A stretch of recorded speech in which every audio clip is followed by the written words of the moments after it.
Taking it is Ken Bell. And Bell, who has had a problem holding on to the football, particularly on punt returns, brings it out just outside of the 20-yard line. Denver features an offensive line with 4 new starters this year that is still coming together. Backs and receivers, John Elway back at quarterback, recovered from the flu. In passing situations, both running backs and the tight end will come out. Steve Sewell, Sammy Winder, and Michael Young come in. Also, Denver will go to 4 wide receivers. Winder then leaves, and Ricky Nattell places him.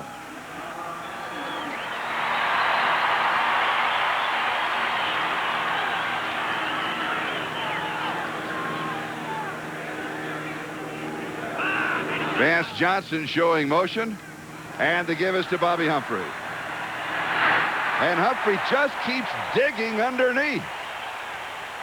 And he has about 7 yards. It'll be 2nd down and 3.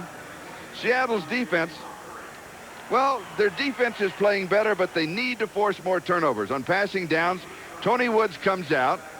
Rufus Porter, the designated pass rusher, comes in at right end. Today he'll flop to the other side. We'll also see him rushing at left end. Darren Como and David Wyman will come out. So David Hollis and James Jefferson, they will join a secondary that is solid but has been burned by big plays.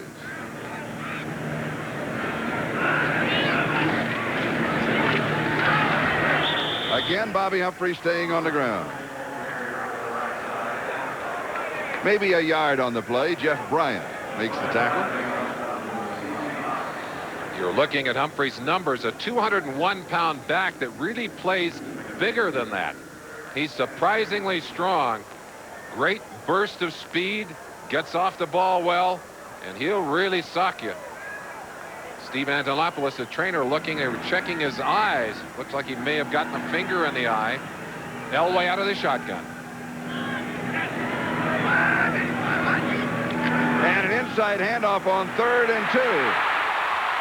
And cutting to the outside is Steve Sewell. And he's got the first down.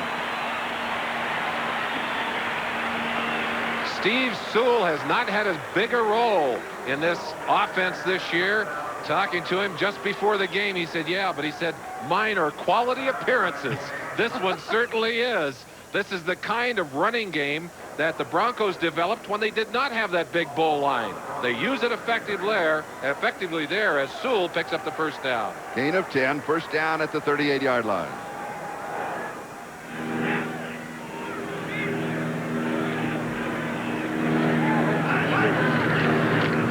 And again on the ground. Humphrey back in the ball game, has a couple of yards to the 40. And it'll be 2nd down and 8. Darren Como with the tackle.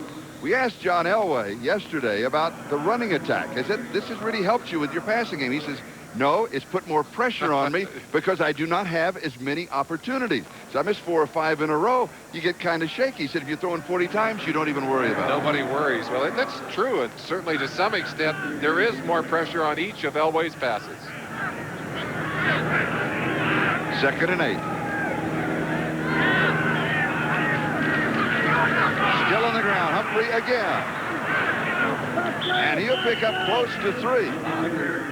It'll be 3rd down and 5. Elway still has not gone to the air. David Wyman with the tackle. Wyman, a power linebacker in there, number 92. Let's watch him in action in the middle of your screen. He is a phone booth strong linebacker. Stuffs people inside, left unblocked on that play. He simply attacked Humphrey and put him on the ground. Phone booth strong? Phone booth strength. Boy, he's the kind of guy, you lock him in a phone booth with somebody, he's going to win that battle. 3rd down.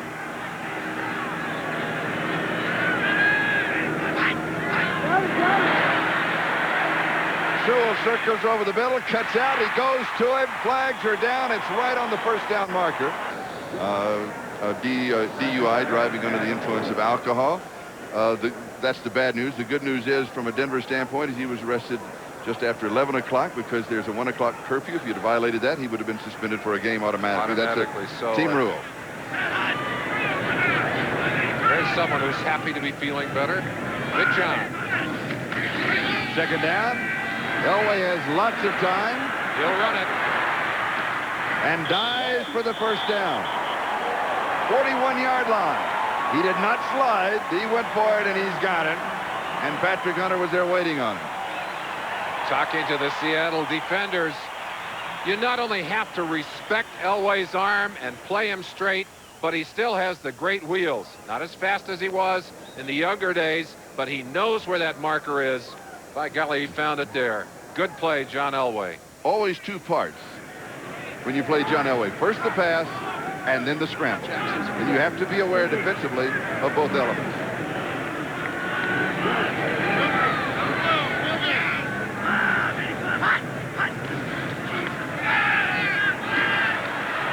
From the pocket, and it sails on it. Orson Mobley, the intended receiver, got a little sidearm, and it got up on him. Kind of took off on him, although he had good pressure from Tony Woods, number 57, linebacker, rushing from his down position in that particular situation. Elway had to unload that football a little early. You'll see the pressure coming from the left-hand side of your screen. That's Woods. They do get him blocked, but John Elway, as he stepped up, just fired that ball. You're right, Charlie. That ball got out of his hand a little bit. Just kind of flew. We do have winds at about 20 miles an hour that will impact thrown and kicked balls here today. This is the 10th play of the drive. Almost 5.5 minutes expired. Opening drive, first quarter, no score. Elway deep over the middle, knocked down. Good defensive play. M.L. Johnson. He's in there today because of an injury that's going to keep his playmate out of there. And ML doing a fine job on that particular play. Joe Kane, who has been starting in that position, will not be in there. Top of your picture right there. ML just leaning in and with that backside hand, and that is the best technique, able to bat that ball away. Third down and 10. 41-yard line of Seattle. 7 in the secondary. Right here it is.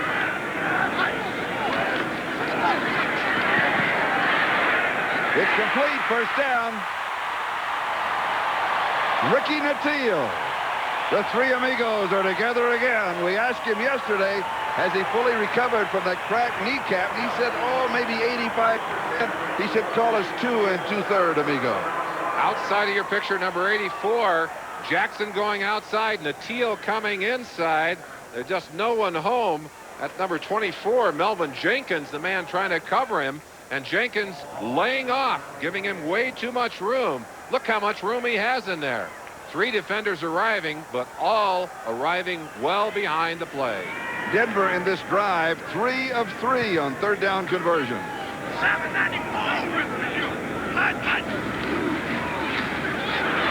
Here's Jeff Alexander. He's got 5. It'll be second down and 5. Let's check around the NFL.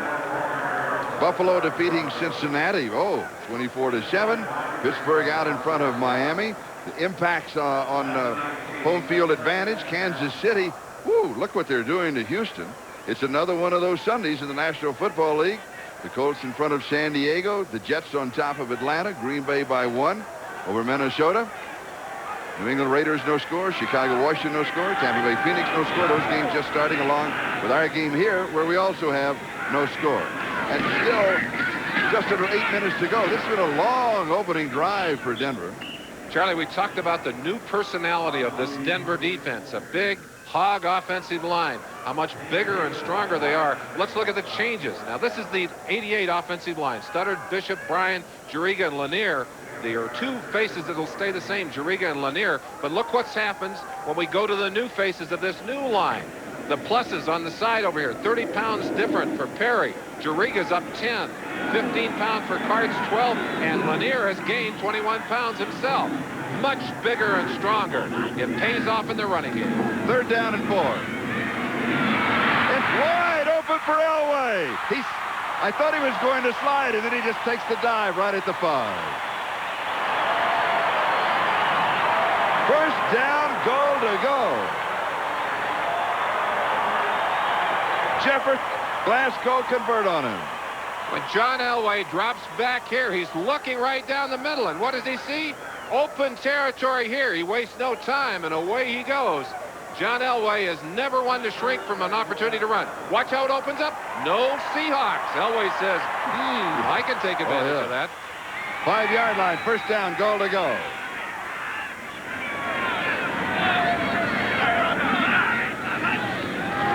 The pitches to Humphrey. Slips one tackle. And we'll give him 1 to the 4. Where it'll be second down and goal to go. Eugene Robinson makes the tackle.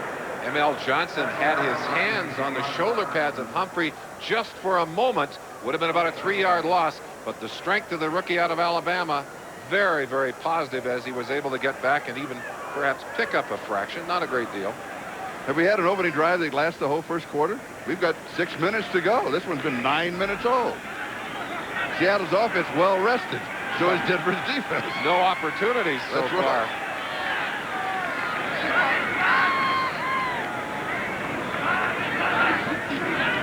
Play action fake. Trying to set a screen on the right side for Jeff Alexander, but the Seahawk defense simply wouldn't allow it with the pressure. Tony Woods was right there. And Jacob Green. Elway wants to get the little fake right there, which he does. That's Woods right up in front of him. And when you get that kind of quick pressure on the screen, there's no time to let it develop. Elway doing exactly what he had to do, not allow himself to be sacked, just unloads the football. That's a case of a good defensive call, and it was the call that killed the play on that one. Elway, for Shanahan, for Reeves, for all of Denver fans, because that's one thing that Elway has not done as well in this season. Certainly no quarterback in football did it as well as Elway did in those 2 Super Bowl years. He's still been getting big plays in first and second down, but he has not been converting those big third downs. He is short on it here in this first drive today. And this is third and goal.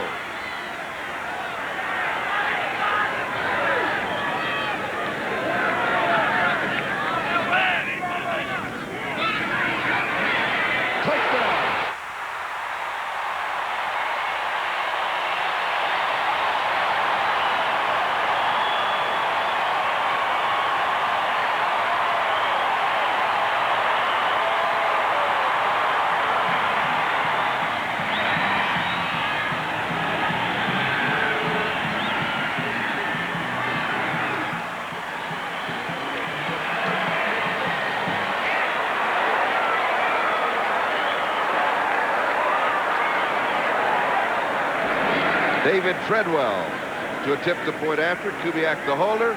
Keith Bishop the snapper.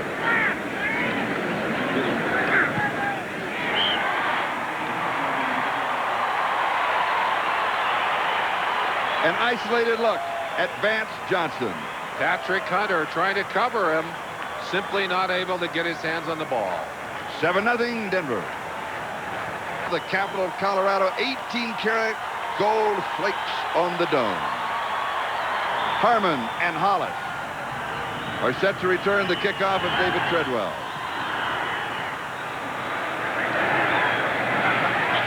Kevin Harmon to 27-yard line. Let's go back to the touchdown, Merlin. A chance to watch Vance Johnson right here.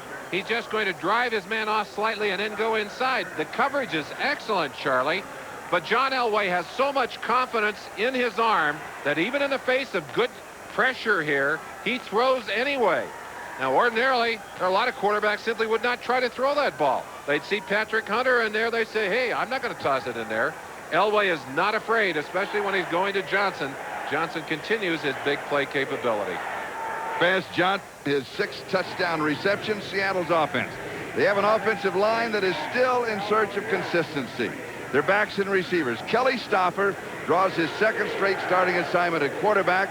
And Derek Finner is starting at fullback for John L. Williams. In passing situations, Finner and the tight end Donnie D come out, and Lewis Clark and Paul Scansey, Mr. Third Down, join Steve Largent and Brian Blades as wide receivers. Both these teams with new quarterbacks in the last couple of weeks. Cooper in his 2nd ball game here, the 2nd charge to start. And Chuck Knox told us they're going to come out throwing. And they are. Drops this one over the middle to Brian Blades. And Blades has 9 yards on the play. So a little bit different for Chuck Knox to come out throwing. You got to be courageous to go across the center. And there comes Blades right across the middle, almost ran over the umpire. And Stauffer able to wait for him to clear through the zones. This is a Denver defense that plays a very high percentage of zone defense. Are we seeing air knocks? Second down and 1. Not unless he has to. Kurt Warner, and he should pick up the first down. Let's take a look at Denver's defense. It's a very solid unit. Passing situations, the nose tackle and 2 left side linebackers come out. Mark Haynes, Randy Robbins, and Kip Corrington give Denver 7 defensive backs in the game. Thus, the free safety, number 27, Steve Atwater, can move up to linebacker in the nickel package, where the rookie from Arkansas has really had an impact. He has made some great plays from that position during this season. First down at the 38. Stauffer again throwing on first down, a little high to Donnie D, the tight end. And it'll be second down and 10. Let's check around the National Football League and see what's going on today. These are finals now. Buffalo winning, Pittsburgh winning, Kansas City shutting out Houston, Indianapolis winning, the Jets winning, and Green Bay by 1 over Minnesota. These games just starting. Raiders up 7-0 on New England. No score in the other games. And here, Denver with the opening drive that lasted 9 minutes and 21 seconds in front of Seattle, 7-0. Donnie D out of the game. Travis McNeil in at tight end. Derek Fenner. 4 yards to the 42. It'll be third down and 6. He's replacing John L. Williams. John L. still with that bad right ankle and just is hobbled by it. I talked to him in the locker room just moments before the game. He said he took a helmet right to that ankle. He's excited about watching Fenner. He would obviously love to be playing himself today. Fenner, by the way, Charlie, really a tailback being asked to play at the fullback position today. So he is out of position, but as you can see, an explosive runner. Third down and 6. Denver with 7 in the secondary.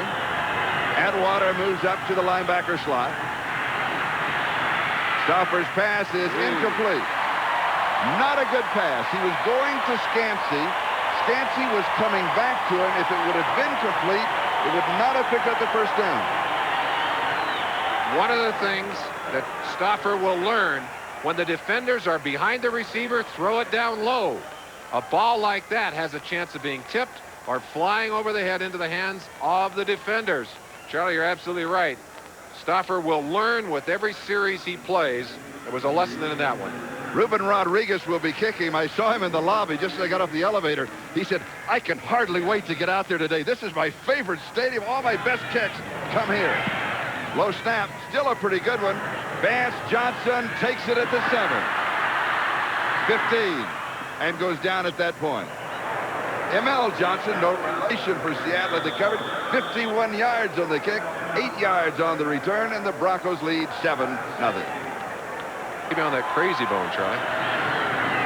And that's smart. Oh. First down at the 16. Humphrey gets the call. He just burrows his way for about 5 yards. Joe Nash makes the tackle. Now let's go to Bob Cox. Hey, Lindy and Fonte doing a great job with the pack. Second and 5. Humphrey, he'll pick up the first down. Out of the hands of 2 defenders, as Humphrey showing you why they are so excited about having him in this backfield for the Broncos. The running game. Right here, the first shot missed there, and then it's Wyman, Dave Wyman, who's normally a very dependable tackler, coming over from the inside and missing an easier shot. But Bobby Humphrey just running out of those tackles. You have to wrap him up. Powerful thigh. Put together an opening 80-yard drive in 17 plays. It took just under 9.5 minutes. Elway to Johnson, 4 yards for the score.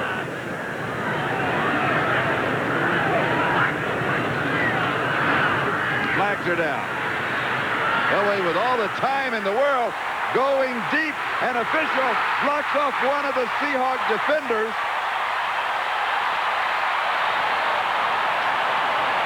And the man of the hour has become Vance Johnson. Now remember, we had flags down right at the beginning of the play, and there's going to be a controversial. There's nothing you can do about it. One of the deep officials blocked off one of the Seahawk defenders. Charlie, I don't think it made a difference because I don't think they could have gotten to him anyway. Vance Johnson is going to outrun the defender right here. He's streaking. Here's the bump by the official, but I don't think he could have touched it anyway. That ball perfectly thrown out ahead of Johnson. He didn't have to break stride. The penalty is declined. The play will stand, and that is a huge 69-yard bomb.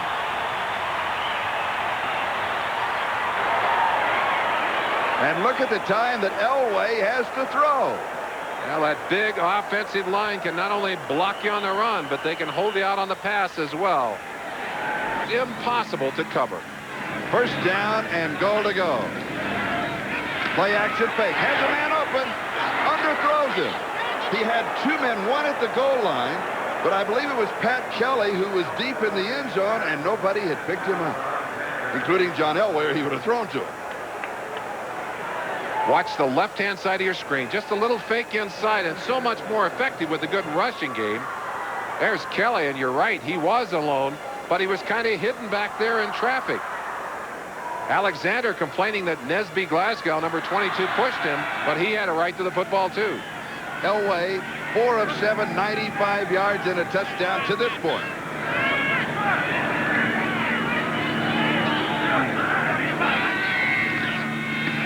Humphrey on the draw. He's got it.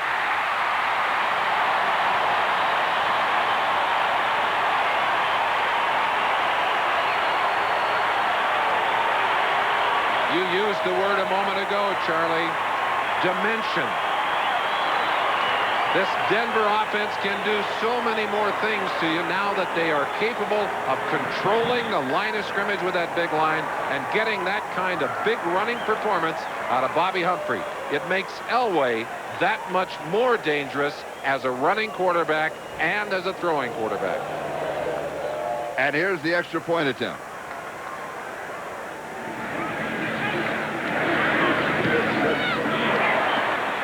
And it caroms through. It hits the upright. And when everything is going right, it continues to go right. The Broncos leading Seattle 14-0. 1:23 is the time remaining in the first quarter. Watch the little draw play. Everyone, I think, thinking, well, he's going to throw the football. And Elway just hands it into the very secure hands of Bobby Humphrey. Interesting haircut, Charlie. A new wave haircut on Humphrey. You mentioned he's had his problems, but boy, he has sure done a lot of good things here. They love him in Denver. The haircut, does it remind you of the Superdome in New Orleans where the Super Bowl will be played? It's just a passing thought. Just a thought. Just a passing thought. Denver now with touchdown drives of 80 yards.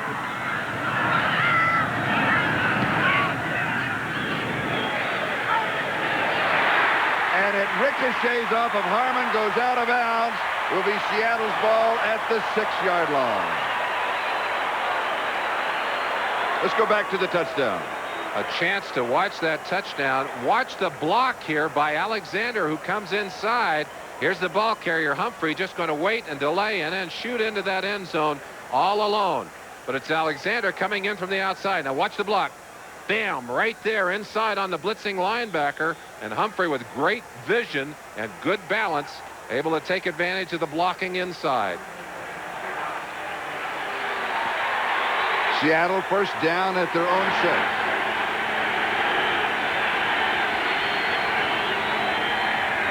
Stopper, a play action fake. He goes deep. Blades is there.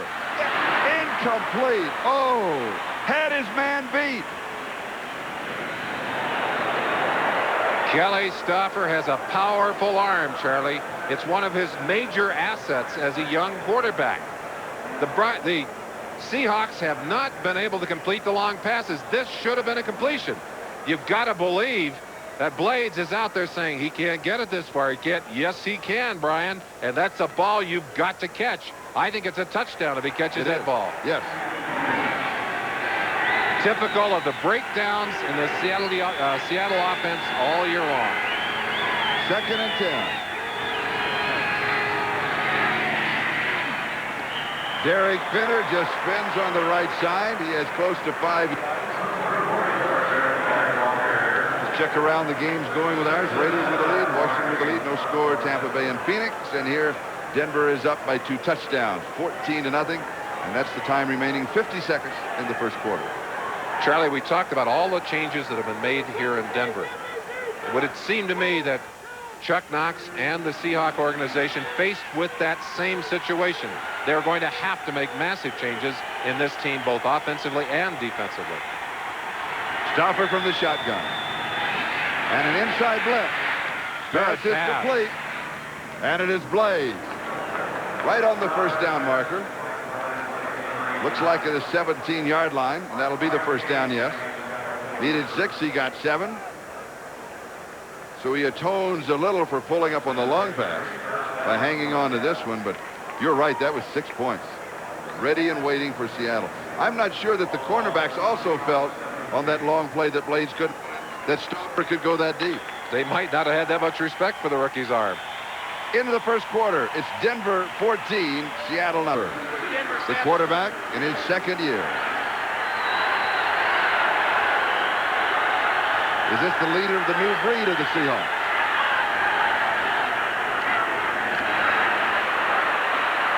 Kurt Warner, looking like the Kurt Warner of old. I talked to Warner just briefly before the game, and I said, why have you had so many big games against Denver? He said, timing maybe, but he said, I sure need one today. That's good blocking outside by Moon Wilson. Look at that play. They're able to get, that's number 77, Mecklenburg, being blocked on the outside by Edwin Bailey. So good blocking up front by that Seahawk offensive line. Fitter, the ball carrier, and he's going to lose a yard back to the 28. It'll be second down and 11. Stauffer, the new quarterback, and many feel, as you suggested, the quarterback of the future for these Seahawks. I mentioned, Charlie, they're going to have to make a lot of changes. When we talked to Tom Flores last night, he's talking about the fact that they have 2 first-round picks, they have 2 second-round picks, and the finish that it would anticipate for them would indicate that that would be a good pick. Their other first-round pick is a Colt pick, and that would be a good one. This man's future, Flores said, no question in our minds, he's our coach. And will be our coach. And will be our coach next year. Second and 11. Hit from behind. It's a fumble. Denver has the ball.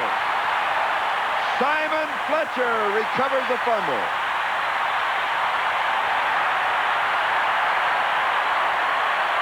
The turnover story for these two teams dramatically different during 1989. Simon Fletcher, number 73, right-hand side of your screen. And Stauffer takes it right in the back. And Fletcher, you see that hand? That quick slap. Michael Brooks coming in from this side, gets around the tackle, and woo, where are they? Oh, Michael didn't know where that football went. There it is. The key man, though, was number 90. Number 90, Ron Holmes, caused the fumble. 15-yard line, first down. Humphrey. A couple of yards to the 13. I mentioned turnovers just a moment ago, Charlie, and how important they are. Turnover ratio this year, look at it, and that's updated to the moment. The Broncos +5 on the season. The Seahawks a -10. In 17 years, Chuck Knox has never had a team finish on the negative side. Let's go back and look at what it was last season. It was the Seahawks with the plus numbers, the Broncos with the negative numbers. It has such an impact on the performance of a team, their opportunity to score, their field position. Already has done that here today. Elway calling timeout. Clock is stopped, 12:59, time remaining in the 166 yards, Seattle 38.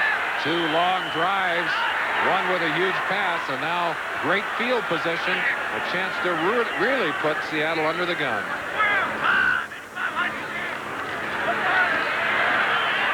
Incomplete.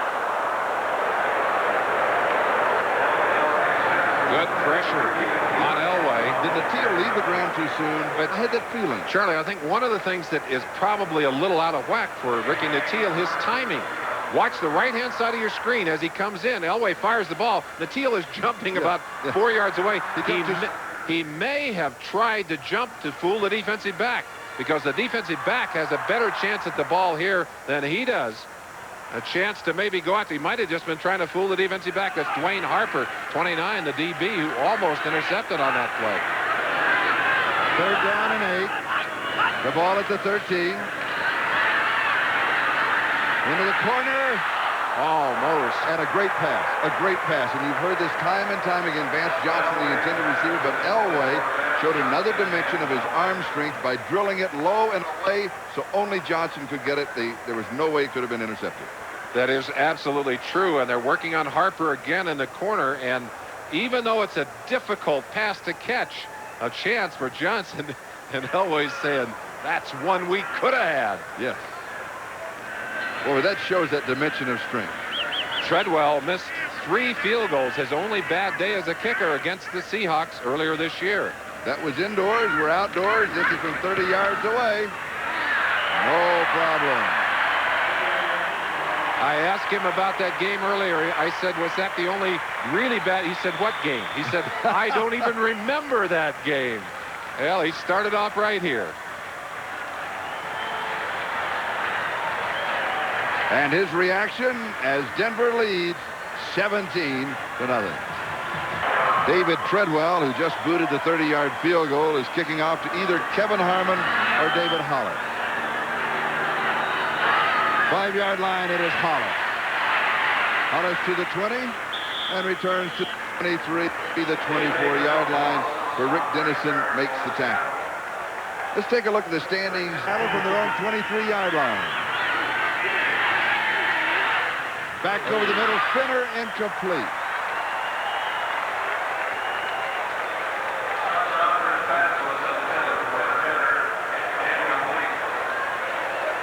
There's a search underway for the contact. Oh, that's difficult to find. I got to tell you, I used to wear. That is really difficult to find. The proverbial needle in a haystack down there, I think, Charlie. Lost it apparently. I think Jeff Alexander in the end zone. Yeah. Jeff Alexander. Good luck to the searchers. I can give him a hint of how to do it. 2nd and 10. Here's Finner. And he's got about 5 yards. It'll be 3rd down and 5. What they need to do if they get down, as we take a look at the 10-minute ticker, what they need to do is to get down on the ground with a flashlight and peer across, and the light will reflect off of the contact lens. Charlie, I'm sure you're right. I've kissed enough of them on but can you imagine what 79,000 people would think was going on down there? It would be a little hysterical. They would wonder, wouldn't they? They certainly would. There he is. He's looking to see if it is on his jersey, perhaps. Sometimes a contact lens will stick to you. Largent's in motion. Open other side. Brian Blades, another catchable pass. This time he has an excuse. When he went up and looked over the right shoulder, he is looking directly into the sun. Wayman Henderson in tight coverage. Bump and run, man to man. Blades able to break free. He has room. He's separating. And Charlie, I got to disagree. You're right. No, that's the 2nd time today he's had a touchdown pass in his hands, and he has dropped the football. Yes. He played so well early in the year when Largent was injured, and even though he's single covered now with Largent back, he has not had the concentration he had early in the year. Rodriguez kicking. Taken on the bounce by Vance Johnson. He goes out at the 31-yard line. Rufus Porter is in pursuit. We've got a timeout. Following that 45-yard kick and a 5-yard return, Denver leads 17 tonight. These Broncos and this Seahawk defense really overmatched here today. Denver from their own 31-yard line. Humphrey has the hole and just plows through to the 39 fumble. But I believe he retained possession at the bottom of the stack. He has 8 yards. It'll be 2nd down and 2. With 2 backs in there, this Bronco team for years has not had that big fullback.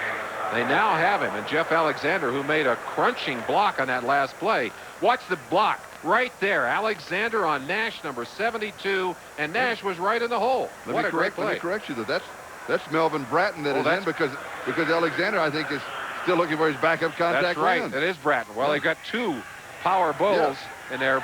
Bratton at 225, Alexander 232. Two big crunching backs. Humphrey. He'll get a yard. In fact, Charlie, Bratton may be the biggest surprise out of that draft. They were able to pick him up this year since he did not sign with Miami after being drafted by Miami last year.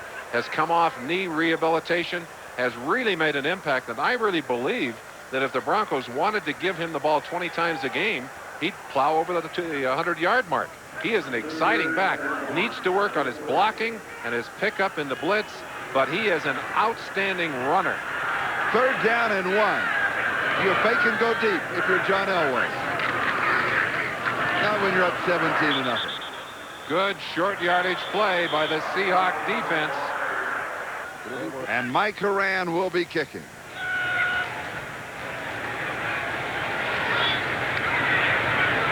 Here's the return on for David Hollis. Oh, this is a beauty.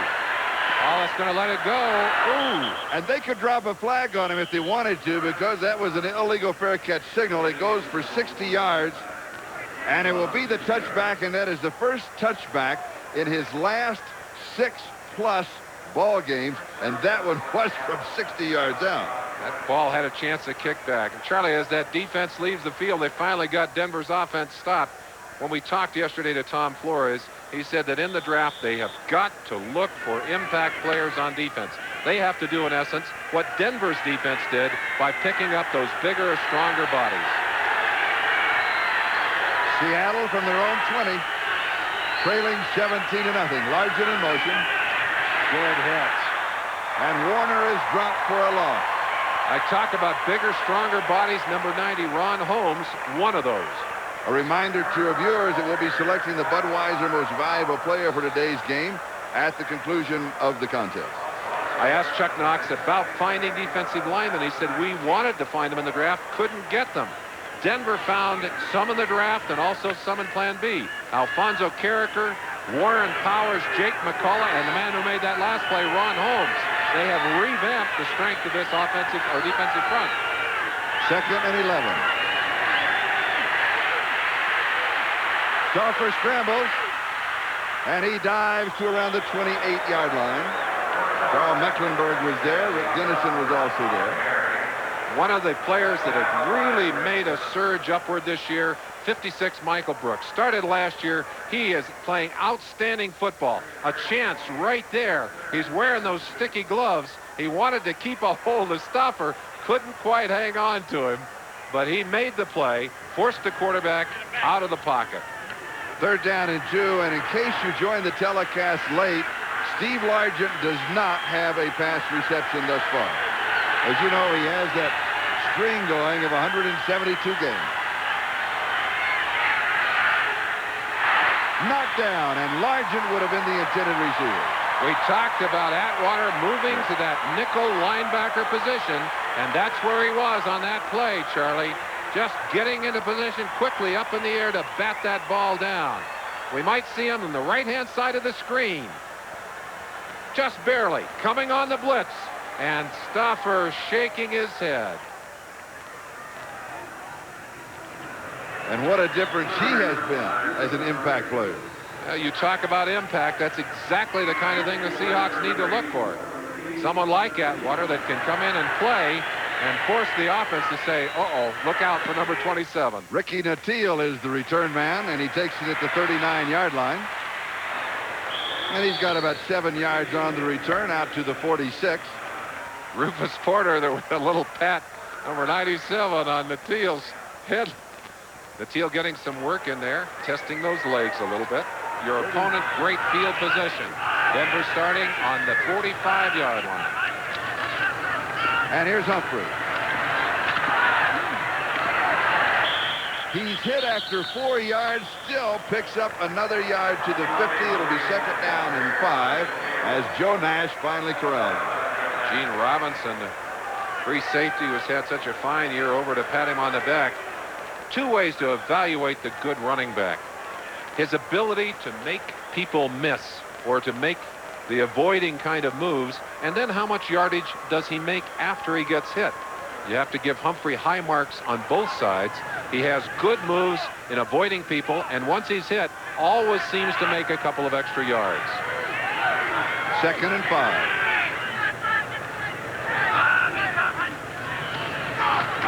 Humphrey on the draw. He's got the first down, 7 yards to the 43-yard line. Exactly what I was talking about on that play, Charlie. They hit him about 2 yards before he was going to pick up the first down. But he's able to wiggle and squirm. I call him a burrower. He's like a digger. Well, no, I said he was a burrower. He just kind of gets himself down under those bodies and just keeps surging for yardage. What a valuable addition to this offensive team. Ball at the Seattle 43-yard line, first down. Denver leads 17-0. 6 minutes, 41 seconds, time remaining in the first half. Fake on a pitch out. Give as he comes back to Melvin Bratton. Outstanding defensive play over there.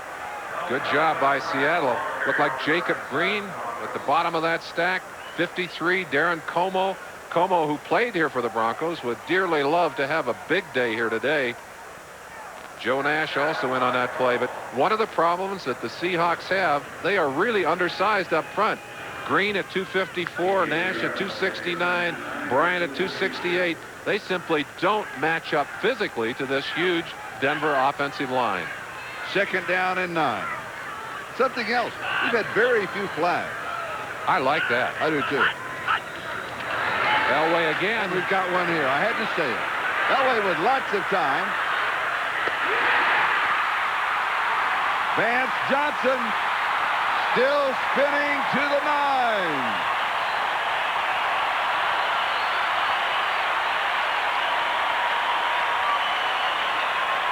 When John Elway knows he's drawn the defense offside, in essence, he has a free play. And that's exactly what he had there. The other thing that Elway does, his offensive team practices the game after the scramble. Elway looking to the far sideline. He knew he had Vance Johnson all the way out there and rifled the ball. Let's listen to Elway's count.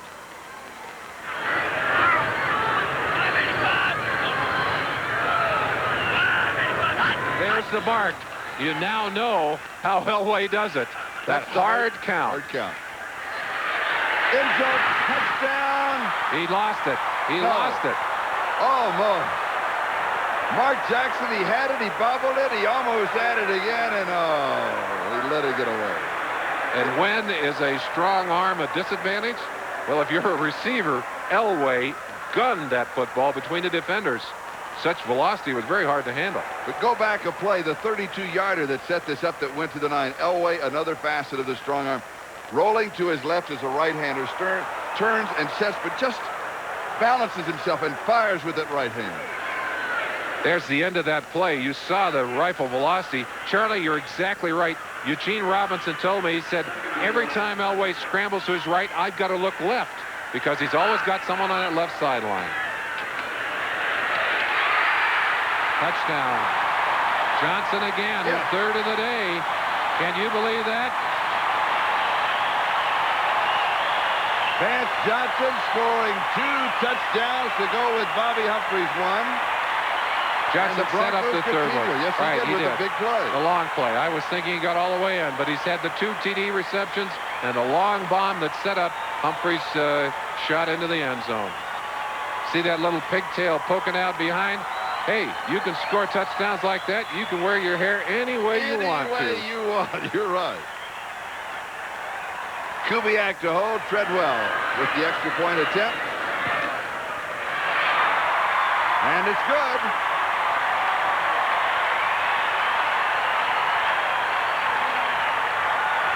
And Denver leads 24-0.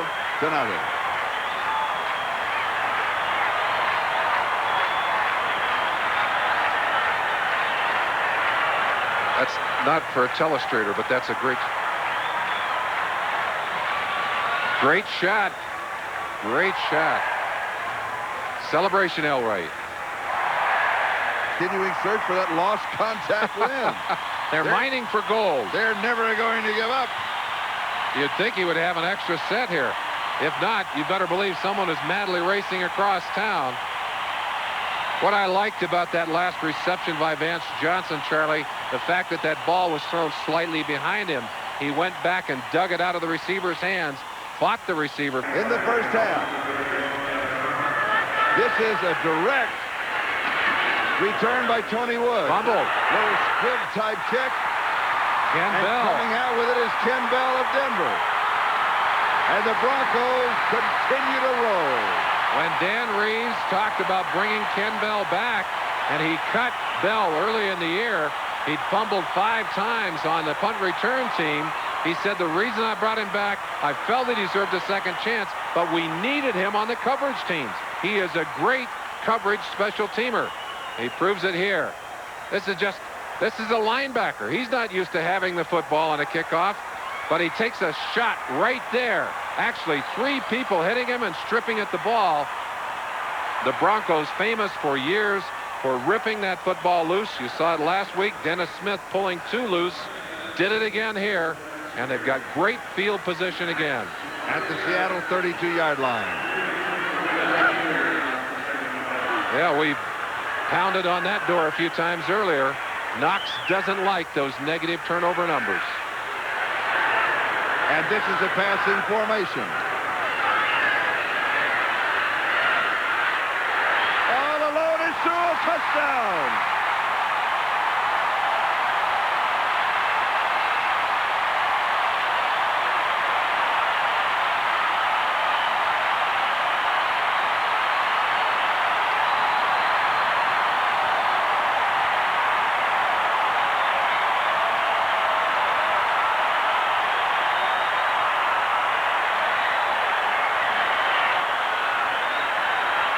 In a game earlier this year when the Seattle Seahawks had really outplayed the Denver Broncos, it was Elway's big plays and big passes that were the difference in that game. He's doing it again here today. Treadwell adds 1 more. And John Elway has this brimming stadium on an even higher Rocky Mountain high. It's Denver 31 and Seattle nothing as the celebration continues. That horse is going to get tired.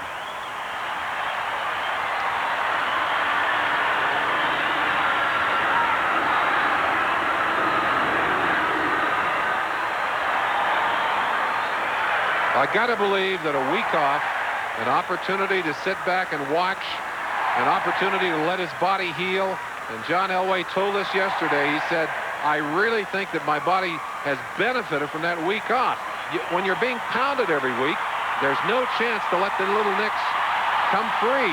Elway had rib problems. He'd had a thigh problem. He said, I am healthy here today. I am ready to play. He's proven it.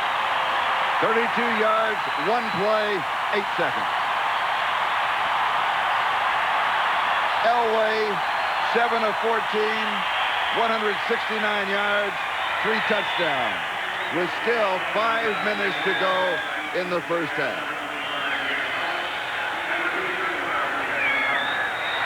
Harmon and Hollis are the return men.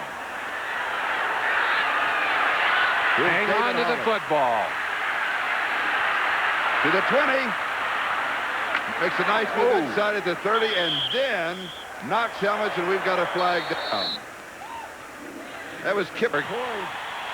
That's baby Mech there. The real Mech is 77. He's out on the field. But just look at the face and remember now. He's a dead ringer. Same color hair and mustache. There's Mecklenburg. Let's see when he turns around. Well, kind of hard to see. We don't have quite a... There you see it. Sure. Yeah. Oh, you see the same color mustache, the same shape face. Even do their eye makeup the same, Charlie. Their eye makeup? the black stuff under the eyes. Kurt Warner has a yard to the 22, down 31-0, and Seattle is running the ball. I'm surprised they don't continue to throw. Let's go back to the touchdown. Here's the gun again at work, and Elway, no one home down the sideline. Someone drops the coverage here. Eugene Robinson, 41. Was it you, or was it Nesby Glasgow, 22? I think Glasgow coverage was inside. Robinson takes him. Well, one of the two dead wrong, and that's exactly what happened in the earlier game in the Kingdome in Seattle. 2nd and 9. Stauffer looping one, and Largent fell down at the 39-yard line. Second time that he's wanted to go to Largent. The last drive, it was knocked away. This one, Steve lost his footing. Ken Cragen, number 71, came up off the ground furiously.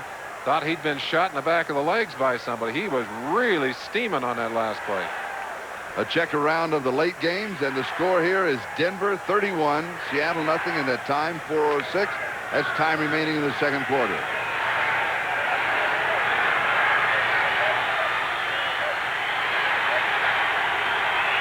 Third down and 9. Brian Blades. Blades to the 35-yard line. He's got the first down. A gain of 13. The man who could well be labeled the GOAT of the ball game thus far. He's had 2 opportunities for long gains and possible touchdowns that he dropped. Got to believe he'd like to catch a couple of more before the half, so there would be the memory of some catches, yes, and not the memory of the drops before he goes in to face that coaching staff. Although I'm sure the worst facing he has to do is with himself. He's a proud professional. He knows that he had a chance at 2 touchdowns. First down at the 35. Largent in motion.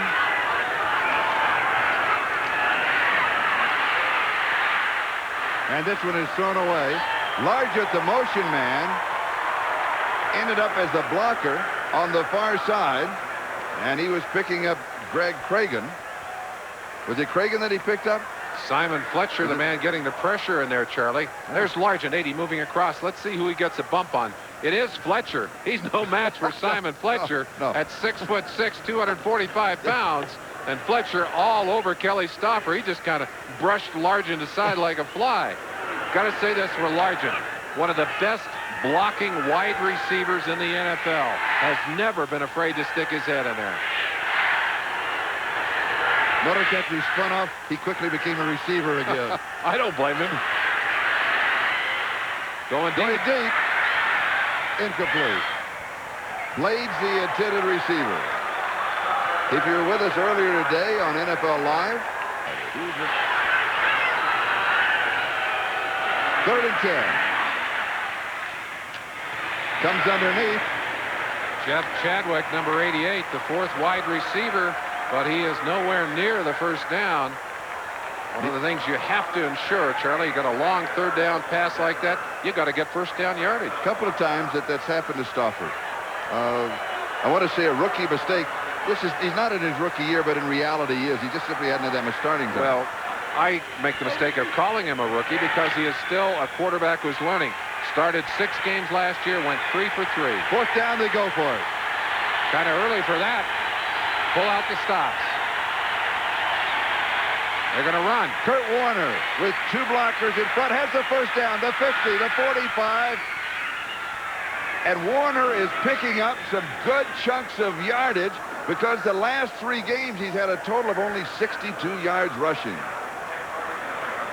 Standing with him this morning as he was checking out of the hotel, he said it very simply, I need a big game today.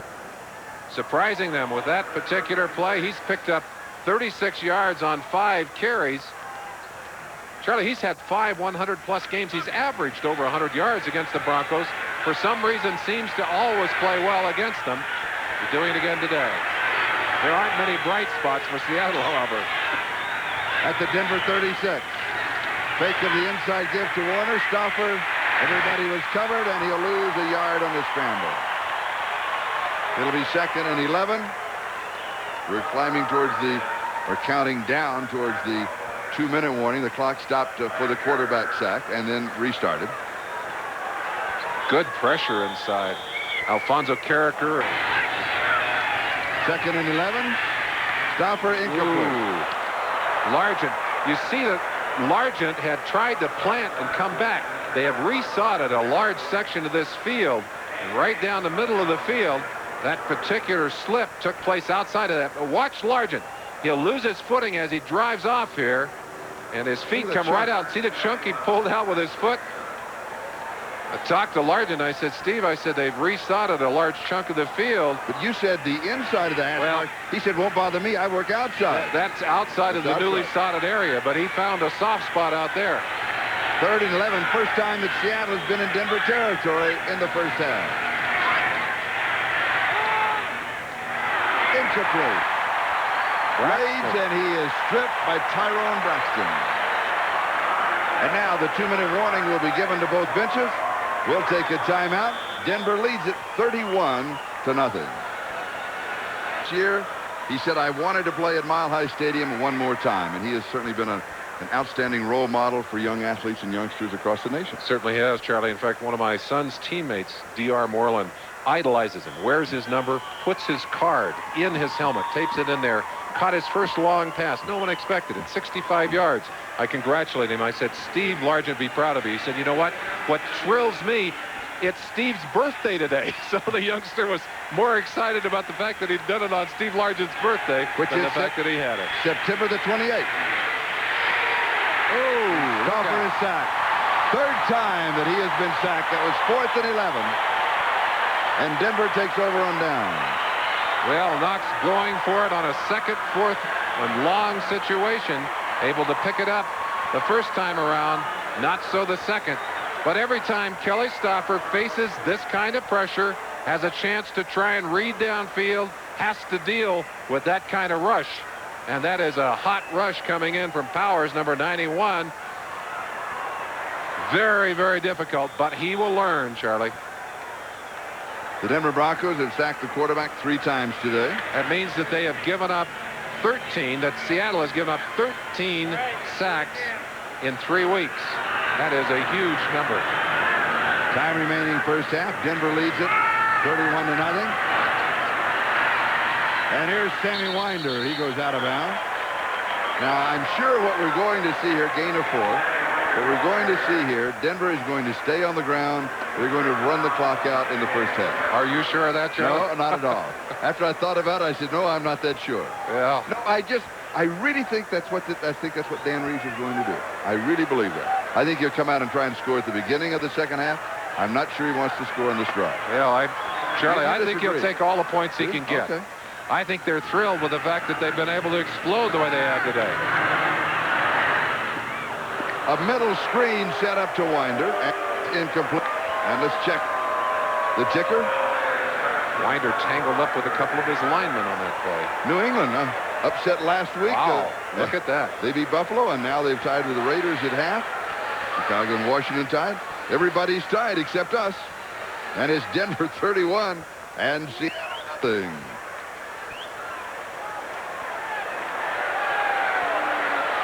Third down and 6. At the Seattle 48.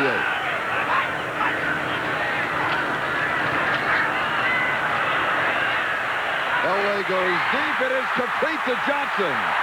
And Vance goes to the 20-yard line. 28 yards on the play.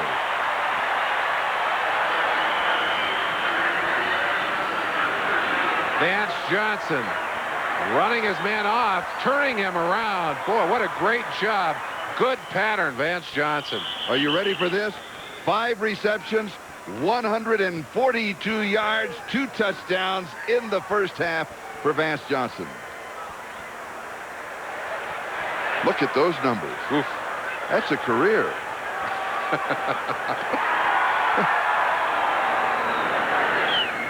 Mike Shanahan, short-time coach of the Los Angeles Raiders, full-time coach now, the quarterbacks. And what did he say? What did he say his responsibility was? He said, my job is to get John Elway better. Or ready. Get him ready. He tried to get him better last week. He couldn't do that. He couldn't get him better. He got him ready for today. Yeah.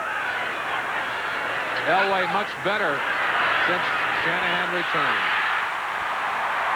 Look who caught it again. Vance Johnson at the 9. Gain of 12.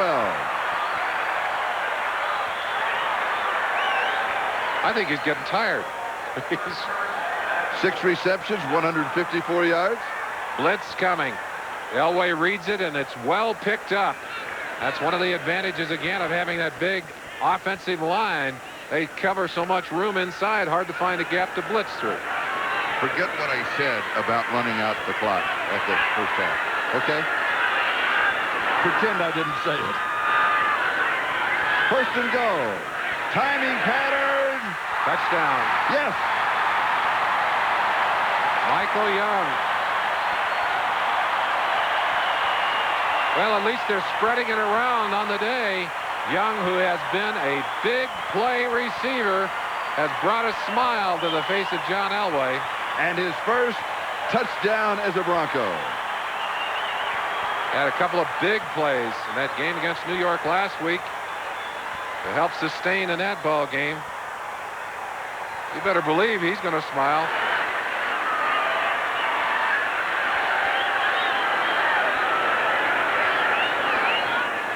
Extra point is good. 52-yard drive in 5 plays as the domination continues. 38-0.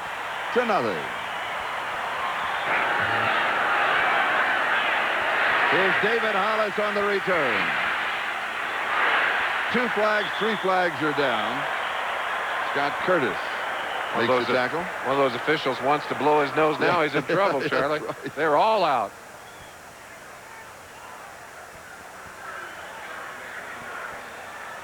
But again, we haven't had a lot of penalties. Yeah, it has been. Well, we've had a couple of conferences, and we're having another one here. Yeah.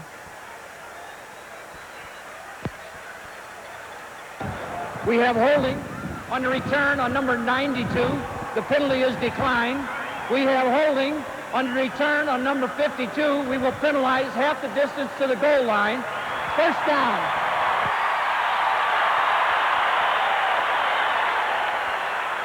This is when your leader rallies the troops. It'd be interesting to see what he says at halftime.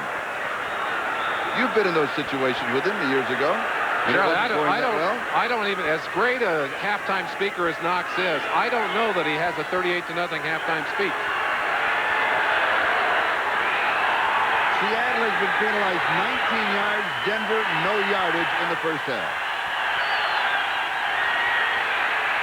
Stopper to Largent. The streak continues. 173 games. I think that's probably the least important thing that's happened for Seattle, although they made some yardage on that play. Made a little yardage. Fired back underneath the coverage to Kurt Warner, and Warner's out to the 25-yard line. He's got the first down. Wives and players' wives, Charlie, they are the unsung heroes in this game. First down for the 25. Kurt Warner again underneath the defensive coverage. He's out to the 32-yard line. The clock will continue moving. Braxton makes the tackle. And when everything is going badly for you, the game seems to go on forever, as does the season. Good Warner catch. again. First down and out of bounds at the 33-yard line. Excuse me, the 37-yard line. 4 seconds is the time remaining. Kurt Warner had only 11 receptions on the year coming into this game. And now he has 3 for 37 to go to that total. He's looked good, and he has not had a good year. You've talked about it. You talked with him about it. But this is a good ball game. He certainly is not alone in that regard. John L. Williams was such an outstanding last year, 1988. Also a very marginal 1989. So the 2 big running guns in that backfield still in this season for the most part. Stauffer wanted to go deep. 4th sack. Play started with 4 seconds left in the first half. And time runs out on the clock and on Kelly Stauffer and Carl Berg. A standing ovation. And there's a man who has orchestrated this resounding first half for the Broncos. A thumping defense and exploding offense. And the Broncos have done it all. A Rocky Mountain high. You can paint the Rocky Mountains orange. 38. the short kick. This time it's taken by Darren Como. He holds on to it. And Seattle will start the second half on offense. Statistics, as you would expect, extremely one-sided for the for the Broncos over the Seahawks. And a Denver player is down. That is Scott Curtis. Backup linebacker, down. One of the new faces on this Bronco team. And Kelly Stauffer will start the second half. Really no reason. Knox said he would not be afraid to put Craig into this game if it was turning badly and they had a chance to win. Yes. And I'm not saying that Knox will concede this game, although I'm sure that his experience in the game of football will tell him it's extremely unlikely. In fact, what is the greatest comeback ever? 37-0, Charlie? Somewhere in that neighborhood. Somewhere in that neighborhood. I don't anticipate we'll see that today. But I would imagine that this second half will be used as a testing ground, not only for Stauffer, but also for some other young players who will have a chance. Andy Heck getting his experience down there as a starting left tackle. And another question is, well, how much of the second half will Elway play, or will he play the entire second half? Let's go back while we have this moment. Let's go back to your thought that we were talking about, that the reason that Elway is playing so well today. Charlie, I think one of the things that John Elway has suffered from early in this season, he has carried such an incredible load over the last few years, and that gets increasingly difficult. I think having a better running game, having a better defense, and being able to sit back last week and see Kubiak go in there and to realize that he doesn't have to do it all. That Elway does not. John Elway, don't have to go out and win the game on every play. And he said that's about the most relaxed yesterday that I have seen him in a long time. Yeah. And Kubiak is going to come in and start in the second half. That's a great story. I asked Kubiak before the game. I said, how long before your start did you know? He said, I knew about 1 o'clock. He said, I roomed with John, and John was sick enough at 1 o'clock. I figured he was not going to make it. And that's last week's game, of course, last Monday night. Stauffer comes back outside, and he goes to Kurt Warner. And Cragen, he's become his most popular receiver. Cragen and Grant Fiesel having a war in there, and finally a flag in the air. I saw Cragen go back at Fiesel earlier in the game and take a shot at him, extremely angry. I don't know whether it was because he felt that Fiesel was on his legs or what, but Cragen, who has had a superb year for the Denver Broncos, really angry at Grant Fiesel.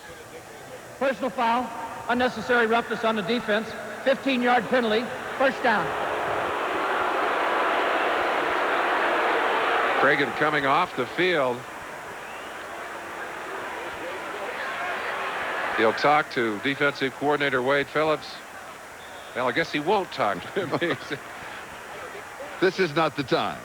Wade is never going to tell his players to back off. He has got them playing a very aggressive attack-style defense, and he's got to be pleased with the way things are going defensively today, as well as what the offense has done. Seattle from their own 42, first down. Stauffer has pressure, and it is incomplete. He was avoiding the loss, and he pulled it off. Ron Holmes, there he is. And they're saying he was in the grass. They're going to rule in the grass. That is the 5th sack.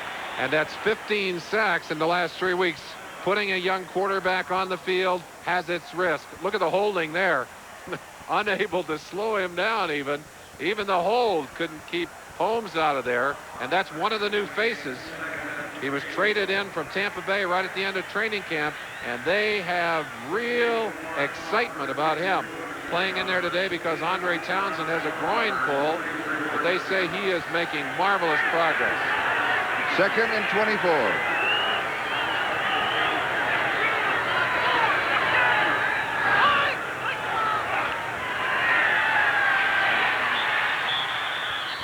They're blowing it dead. Finner, incomplete. Was there a delay of game? Violation of 30 seconds before he got it out? Must have been. No play. Delay. Offense, number 11. 5-yard penalty. Still second down. It'll be 2nd and 29. Report on Kip Corrington. He is out with a concussion and will not return.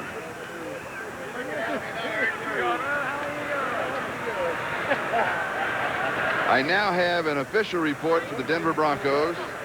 John Elway has never had, prior to today, a 4-touchdown first half. So congratulations, John, and happy Thanksgiving. Oh, and a Merry Christmas, too. Yeah.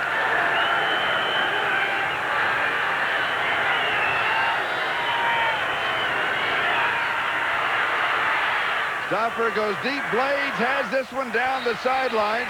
It was 2nd and 29, and he may have gotten it all. They're right on the mark. They're going to give him the first down, Charlie.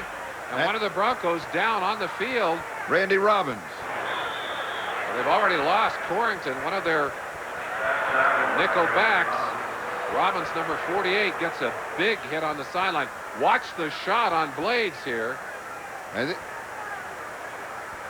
Blades driving up. Awfully close, and Robbins still on the ground. Apparently bounced into something on the sideline. Now Blades, who looked as if he was going into a box or something, a container, and he comes back out, but the man who hit him, when he came down, and that's a white tarp that's on that sideline. When he came down on it, they're still working on it. Robbins is sitting up. Yes, that's Randy Robbins. Robbins finally back up on his field. May have just rung his bell a little bit. Trainer Steve Antonopoulos very busy.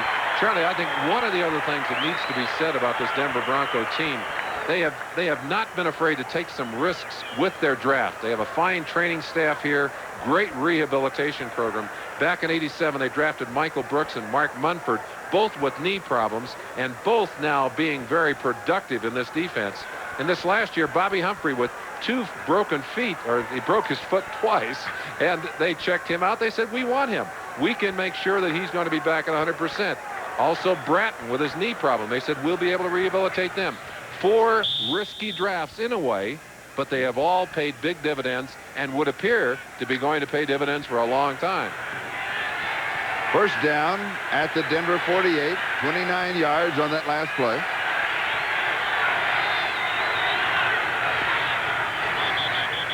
And we have Kurt Warner, just a little bit of a slant there, cutting back against the grain.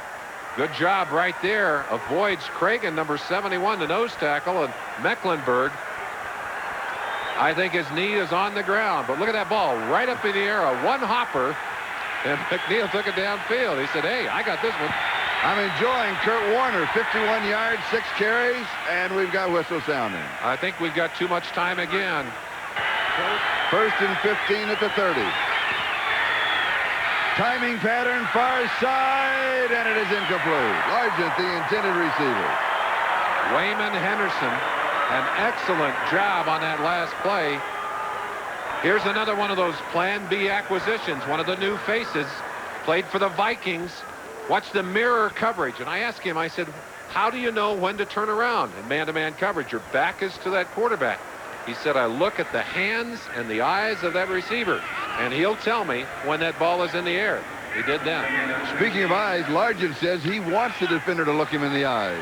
Well, you bet. He said, they're looking at my eyes. I can't see what the rest of my body is doing. I can make them turn around. It's been one of his keys for a long time, Charlie. Largent in motion. Slip. That's the loose turf. That's the new turf, Charlie. Between the hash marks and slip down. Now let's take a chance to check up on all of the scores, the early games with the victors in white, and then as we come down later, the games that are running parallel to ours. Interesting, though, that we've had sliding on the insides of the turf between the hash marks, which you talked about, and also some outside. Well, that's a heavy sod that they put down, but you can still lift up large chunks of it. I'm surprised we haven't had more slipping middle of the field. 3rd and 15. Stomper's pass is incomplete. Scansey. And he tipped it, and it continued on downfield. Nobody else could pull it in. Can't believe that that's the play you really want, though. With 3rd and 15, Scansey is hooked up at about, well, would make a gain of about 3 or 4 yards. And they're going to go for it on 4th and extremely long. Knox obviously feeling that the benefit to be gained from this game is the experience of a young quarterback and young players. 4th and 15. Mostly young quarterback, I would say.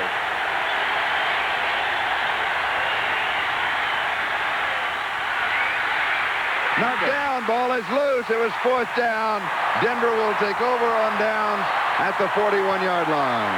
Number 77, the Snow Goose, out with injuries, knee problems early in the year, has come back with a vengeance. Just before the half, he got a sack. That's his 2nd of the day. The Snow Goose? Oh, that's his nickname, Charlie. We've got a timeout, and Denver leads 38-0. As we come back to Mile High Stadium, Denver's first opportunity on offense in the 2nd half, and Gary Kubiak is the quarterback. Last week, 13 of 27, 123 yards, 2 touchdowns, 1 interception in that victory. He got the job done, didn't he, Merlin? He sure did. And Bobby Humphrey, the ball carrier. Just a tag to that. Dan Reeves said we've got the best backup quarterback in the NFL. And Kubiak with a remarkable record when he's been asked to start. And by the way, he had to go back. That flu start for him last week was his 2nd like that. Back in '83, his rookie year, Elway went down with the flu for a Seattle game. Kubiak came in and won that game as well. So he's got a fine record as a backup quarterback. And you have to have a perfect mentality to ride in that position.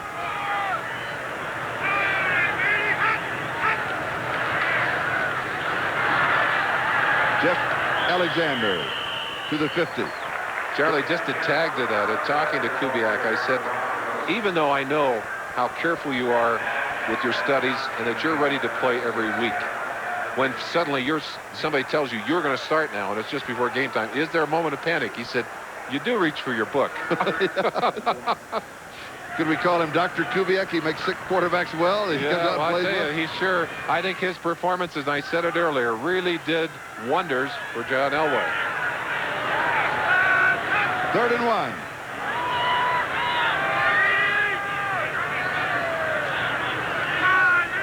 Johnson, the motion man. Humphrey is hit behind the line of scrimmage. M.L. Johnson and David Wyman were there. Nesby Glasgow as well. A whole bunch of Seahawks. You could hear this one all the way up in the stands. And there's some frustration surfacing here for these Seahawks. There's the initial hit. That's Wyman, 92. We talked about his phone booth strength. That's what I mean by phone booth strength, Charlie. Mike Horan will be kicking, but we got whistles. Also is wearing a John Elway jersey that he sent her when he welcomed her to Denver. She now married to Leon Smitherman, lives here. David Hollis with a fair catch. She is also probably thrilled then as a Bronco fan with what has happened here in this first half. He talked about it when I visited with him this morning. Talking about a young quarterback, he said, I try and talk to him about mistakes. He said, of course, he may not listen because it was mistakes that put me on the bench. But he's a gentleman. He really is.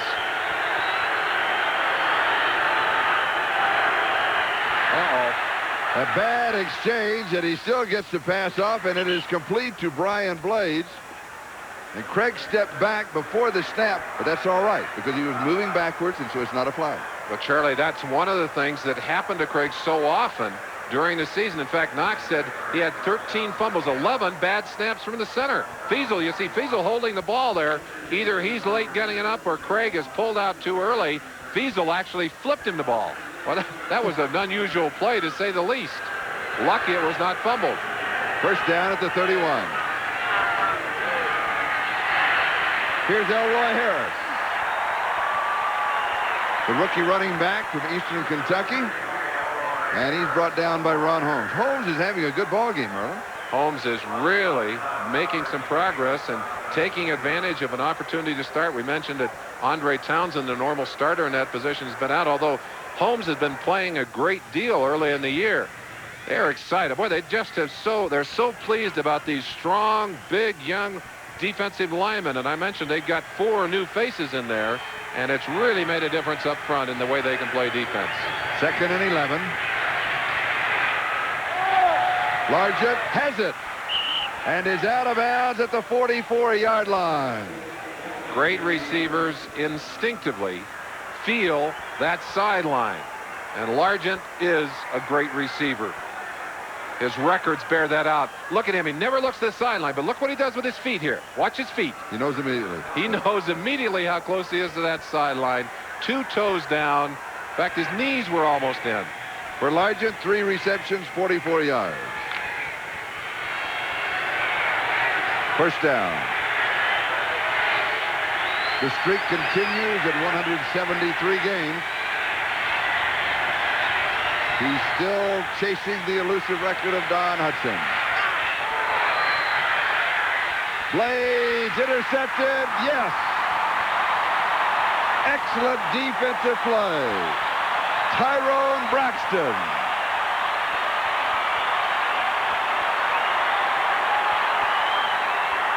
We've seen a great many big plays offensively. The man his teammates call Chicken Man has the interception. Well, the Chicken Man, an awkward-looking defensive back, but he does make big plays like this one. And the Broncos continue to control the game. Talked about the new faces. There's one of the old faces with the black collar on that blue coat. Billy Bryant, center for so many years here. And Charlie, one of the things that really helped Dan Reeves early in this year, and it turned out to be a blessing in disguise, at first it was frightening. They had a lot of injuries. Dorsett went down. Bryant went down with an injury. Wilhite went down. But they were able to put the new faces into the lineup early, give them repetitions in camp. Of course, there are other people gone too. Rulon Jones, Dave Studdard, Mike Harden is gone, Castile and Ryan, all replaced by younger, stronger players, and all those positions on an upward spiral now. More productivity.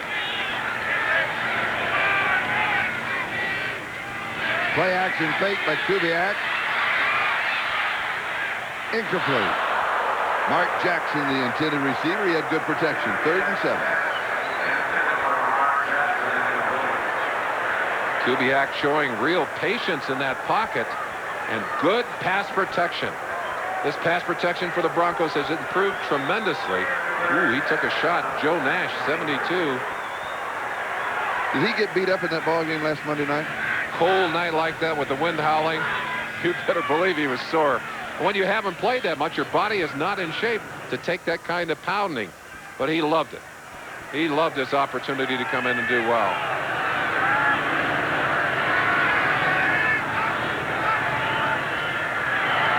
There's a blitz from the outside. He avoids it and runs back into it in a fumble. And the ball rolled right back into his hands. Joe Nash and Roy Hart were both there for Seattle. Kubiak gets away from some heat. Watch this. Jefferson driving in, spins up. He'll turn back right into a shot right there. That's Nash again leveling him. But that ball, as it has done so many times, taking a bounce in Denver's favor. Mike Horan kicking. David Hollis, the return man. And returns near the 50-yard line. They'll mark it at the 49-yard line. Seattle will take over, and let's check around the National Football League. These are the late games. New England Raiders tied at 21. Washington leading Chicago by 3. Phoenix leading Tampa Bay by 3. And here at Mile High Stadium, Denver leading Seattle by 3 and an 8. 38. Next Sunday, be sure to be with us here on NBC. Those are the games. We'll come back to those as play is ready to resume at the 49-yard line.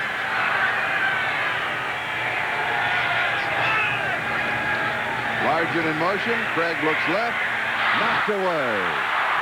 Did it slip out of his hand? I think it just slipped out of his hand. Yeah. I think he started to throw the ball and tried the long arm fake, and the ball came loose. What else can go wrong if you're a Seattle Seahawks fan? Watch Craig now. He's going to get a long arm fake and try to stop the throw. Well, it just slipped out on the way up. And clearly a fumble. Clearly a fumble because the ball is out before the arm started forward. They're lucky to get that one back. Second and about 24 yards to go. Broncos have sacked the quarterback 17 times in the last 4 games. 29 total sacks this season.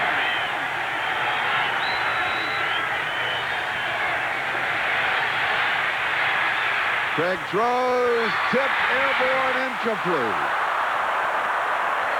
Scansey, the intended receiver, Carrington going for the interception, will be 3rd and 24.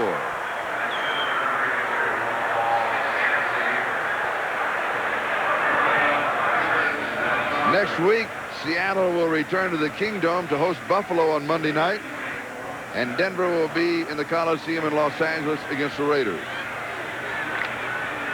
We'll be in Kansas City for Miami and the Chiefs. I'm sure that Dan Reeves would like to bank a few of these points for next week. Can't do that, unfortunately. 3rd and 24.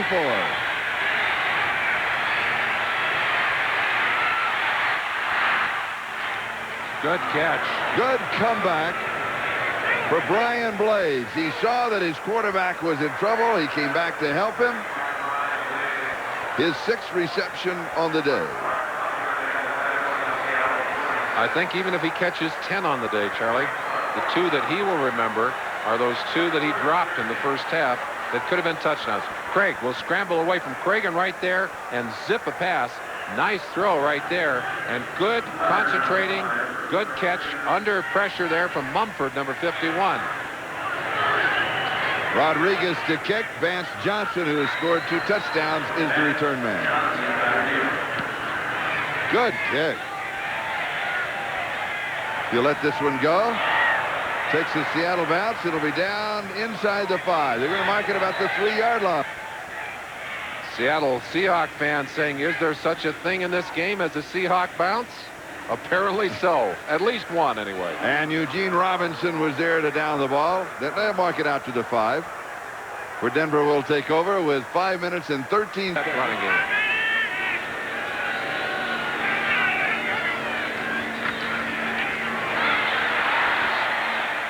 Bobby Humphrey, the ball carrier. Patrick Hunt tackle. Now let's take an update look at the standings. AFC West. Denver 9-2. Raiders are 5-6, tied in their ball game. Kansas City 5-6. San Diego 4-8, and Seattle 4-7. And there is a look at the division, and because of that, Denver can clinch the Western Division title with a victory today. Earliest ever clinched, Charlie? No, the earliest ever clinched, the Chicago Bears in 1985 on the 12th game of the season, and last year Buffalo clinched on the Bears with the 11th game of the season, Buffalo last year on the 12th. So it's a tie for second in that category.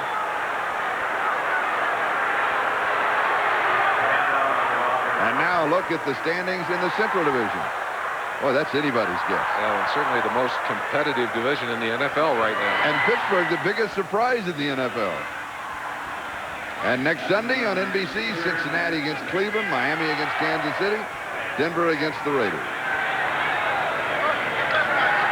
Seahawks defense came up with a big play. A loss of yardage for the Broncos. They may have to go to the air on this play, Charlie. 3rd down and 6.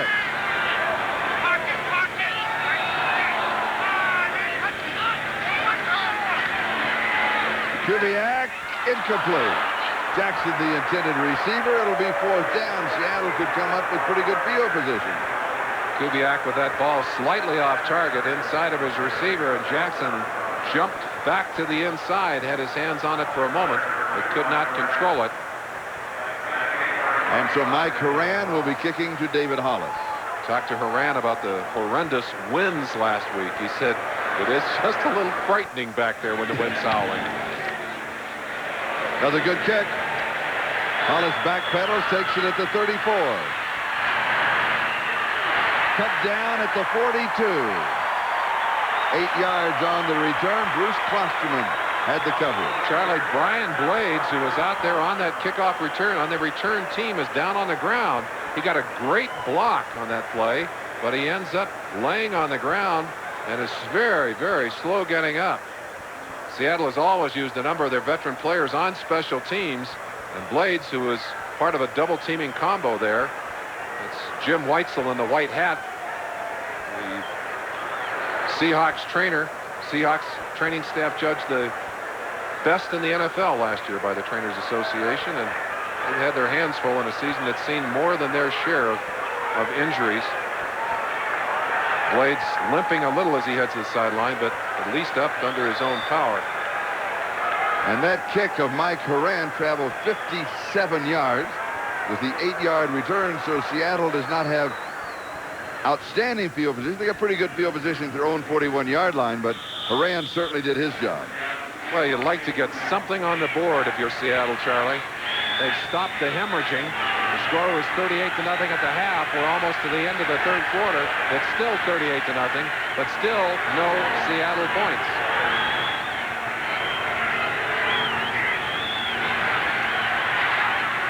Craig throws. Largent has it, slips the tackle, does a little outside-inside move, and he's to the 50-yard line. He'll have 9. It'll be 2nd down and 1, and that is his 4th reception on the day. Steve Atwater with the tackle. Now let's look at the AFC East. Buffalo, Miami, Indianapolis still hanging in there. New England has become the spoilers. The Jets win today. Well, it's been a long time between victories for the Jets. They put some big points on the board, too. Surprise. 2nd and 1. Largent on the far side, comes back over the middle, and they go to Largent. He came inside, came back out, and it is incomplete. Rick Dennison had the coverage. Now you saw the standings. Let's check up on all of the scores. The winners in white: Buffalo, Pittsburgh, and Kansas City. Indianapolis, the Jets, and Green Bay. And then the games that are going on now. New England Raiders tied. Washington has 10 on Chicago. Phoenix has 3 on Tampa Bay. And here, 2:43 left in the third. Denver well on their way to clinching the Western Division title in the 12th game of the season. And then a chance to go for home field advantage, which becomes so important. The Broncos won it here. They play so well here. Kevin Harmon. And Harmon breaks it down the far sideline inside the 30 to the 26-yard line.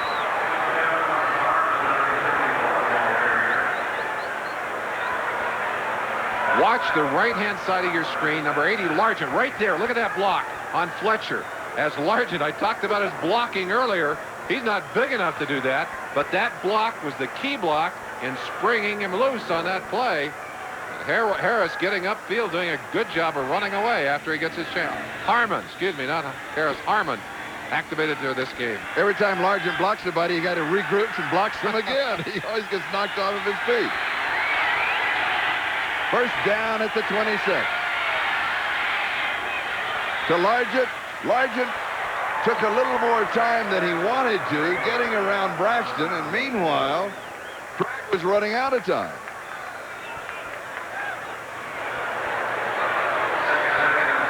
I'm not going to get it.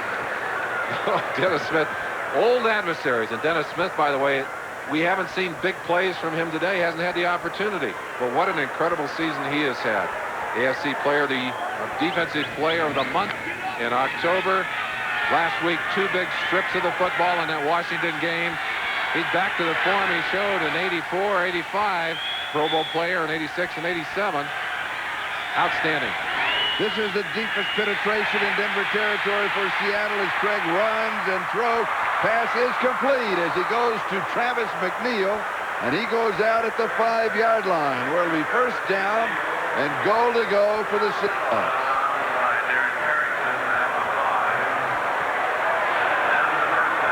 There's Dennis Smith, number 49. Safety gets in, and that's his man, the tight end. He got a good pop on him. But he is limping as he finishes that play. I wonder if he caught the knee coming up, or did he pull his groin? First down, goal to go, 5-yard line.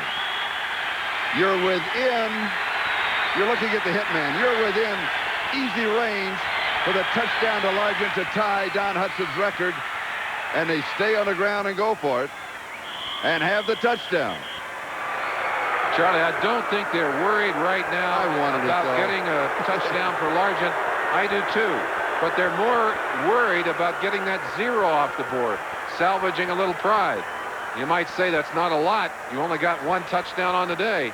Believe me, it's better than being shut out. And Derek Finner does it.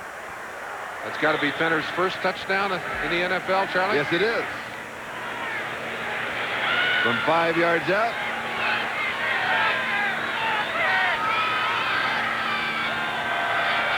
And the extra point attempt by Norm Johnson. And it's good. And so it is Denver 38, Seattle 7 today.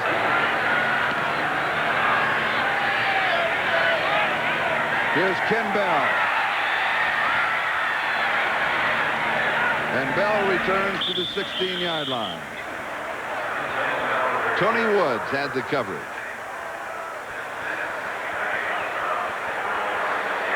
A first down with 1:28 to go in the third and a 38-7 lead. Charlie, when we talked to Dan Reeves yesterday, he mentioned the fact that the decision to take the defensive staff and exchange them, Joe Collier and his staff leaving and Wade Phillips coming in and getting a chance to establish his own defense here, was really a difficult one for him. But it has paid huge dividends for them during this season. Humphrey, the remaining back, Kubiak, the quarterback. And he comes outside to Orson Mobley. Face mask. First I think down. they missed it. Looked like there was a face mask on the tackle as Mobley gets his first catch of the day. And a gain of 12. Report on Dennis Smith. He has a groin injury. He's trying to report it off. We do not know if he'll be back in. Let's see if there is a face mask on the back of this play. Yep. Well, maybe, yes. No, I don't Right think there. so. I'm not sure. I think that he hooked the shoulder pad when he came because he stayed below it. Merlin, There were a lot of folks. Listen, Charlie, if you're at home. Wait a minute. Hold it. Merlin's giving me one of those looks. He really is giving me one of those looks. Charlie, there are a lot of folks up in Seattle who feel the same way. And obviously the official didn't call it, so maybe you're right. Just squirting through is Bobby Humphrey.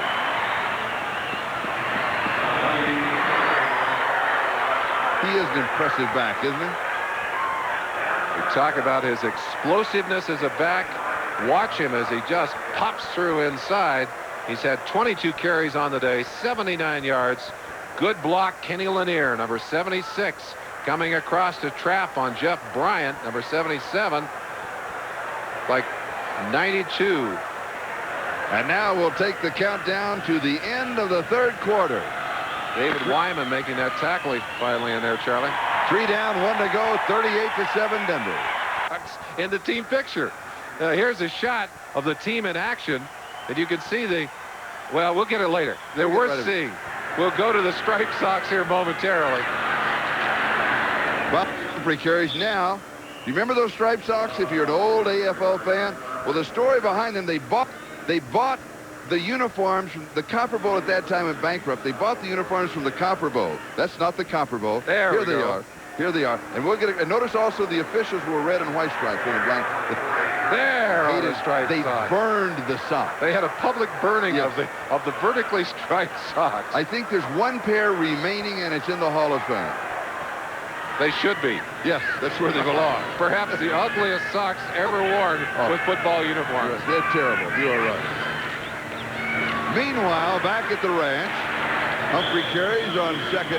I've always loved broadcasting here. It's a great city, a super state. And we've got whistles. 3rd and 11, deep over the middle, incomplete. Mark Jackson a little late looking back. He has no sacks on the day. Mike Horan will be kicking to David Holland.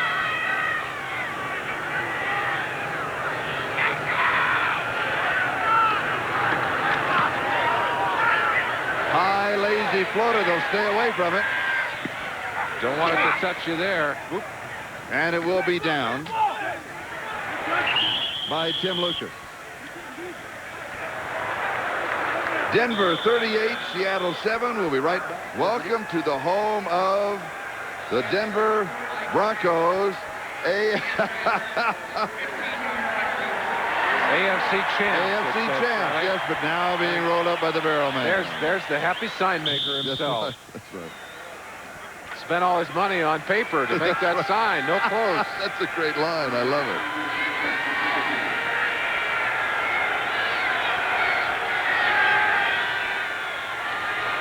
First down, Seattle. Intercepted. Munford.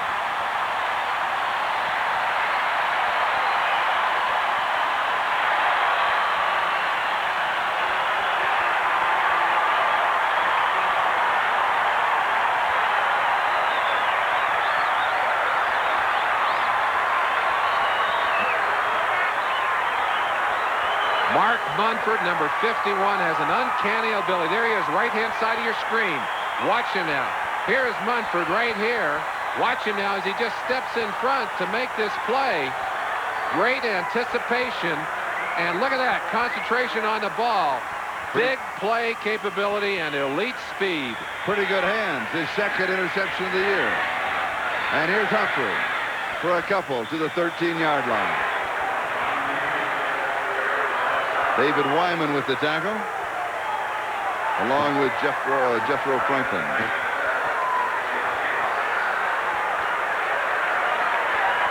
.12:23 and counting. Time remaining in the ball game. Denver up 14-0 at the end of the first quarter. 34-0 at halftime. 38-7 after 3. Charlie, it's this kind of game that makes you wish there were an uncle rule in the NFL. You could say, I think it's enough now. Seattle, I think, going to have a very long and quiet ride on the way home. Kubiak with all the time in the world. He's throwing that one away. You know, that's right. They come to the 50-yard line, declare uncle. We roll all the commercials we've got left. We're going to make our business, right? And then we all go home, right? Here's one of the reasons that it has been such a one-sided game. Aside from the heroics of John Elway, Seattle has turned the ball over 4 times on the day.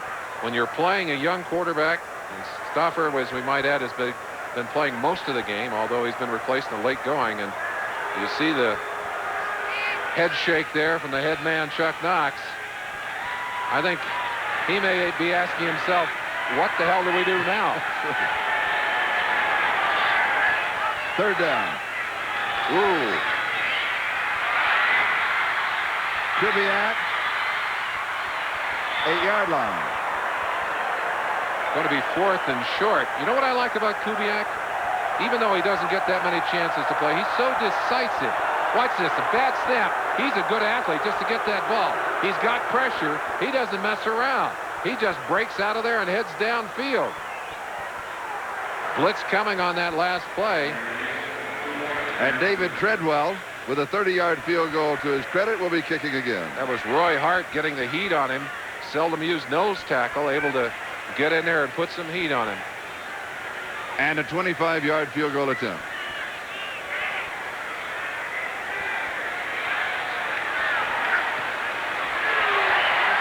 And he's got it. Treadwell now has hit 9 in a row. 41-7. Here is Harmon on the return. Fumble. Seattle picks it up. They'll lose a couple of yards on the fumble. Hollis, I think, yes, he is. Scooped that up. Number 25 there to pick up the ball.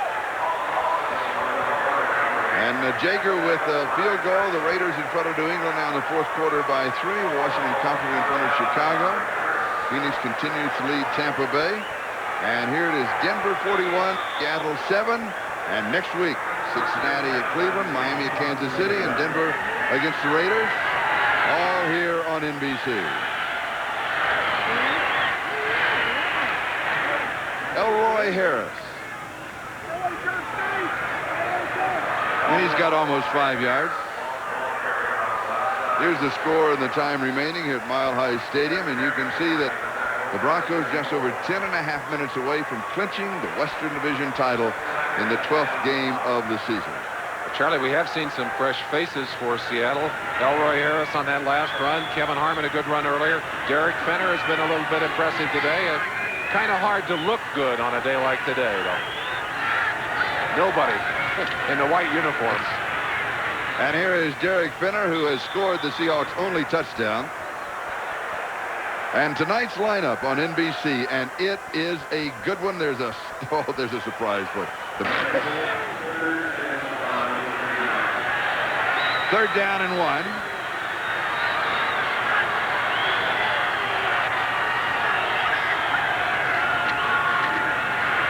And here is Harris popping through. He's got the first down. They'll mark him down at the 46-yard line. So he picks up 7 yards on the play. Elroy Harris taken in the 3rd round of the draft, 5'9", 218 pounds, out of Eastern Kentucky. Prior to this game, had a total of only 4 rushes for 9 yards.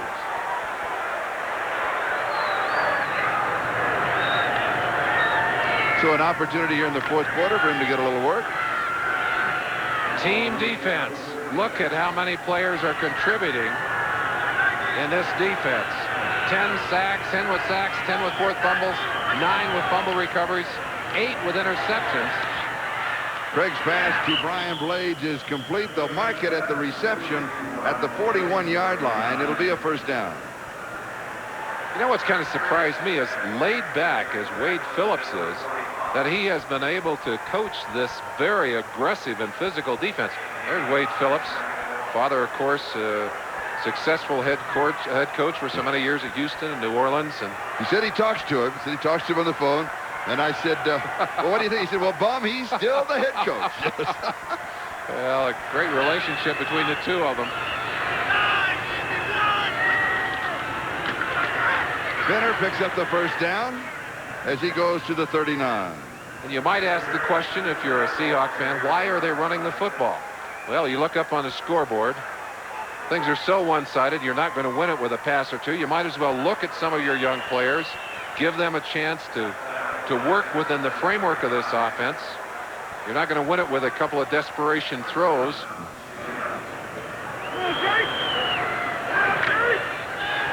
One of the problems the Seahawks have had, Steve Largent said it, we're just slopping around out there. They have made all kinds of mistakes during this season.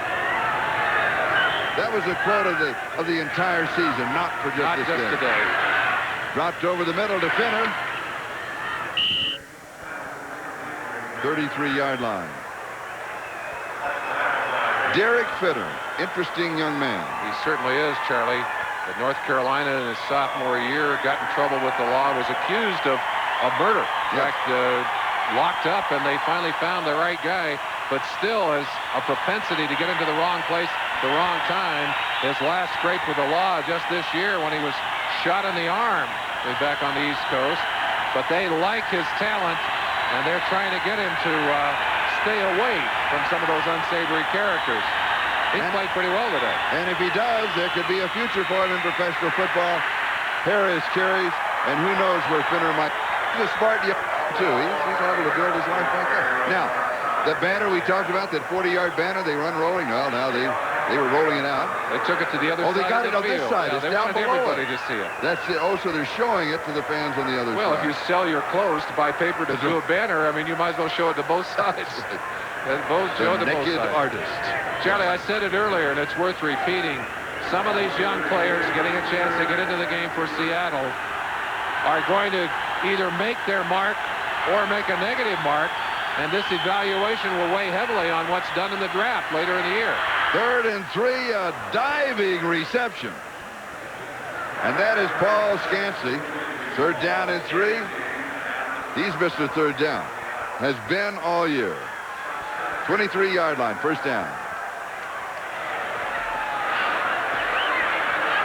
Time remaining, 5:54 and counting in the ball game.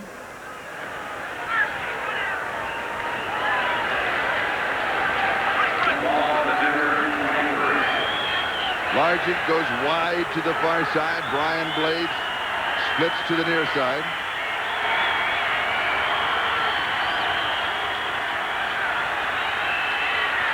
To Largent, can't get to it. A step away from a touchdown.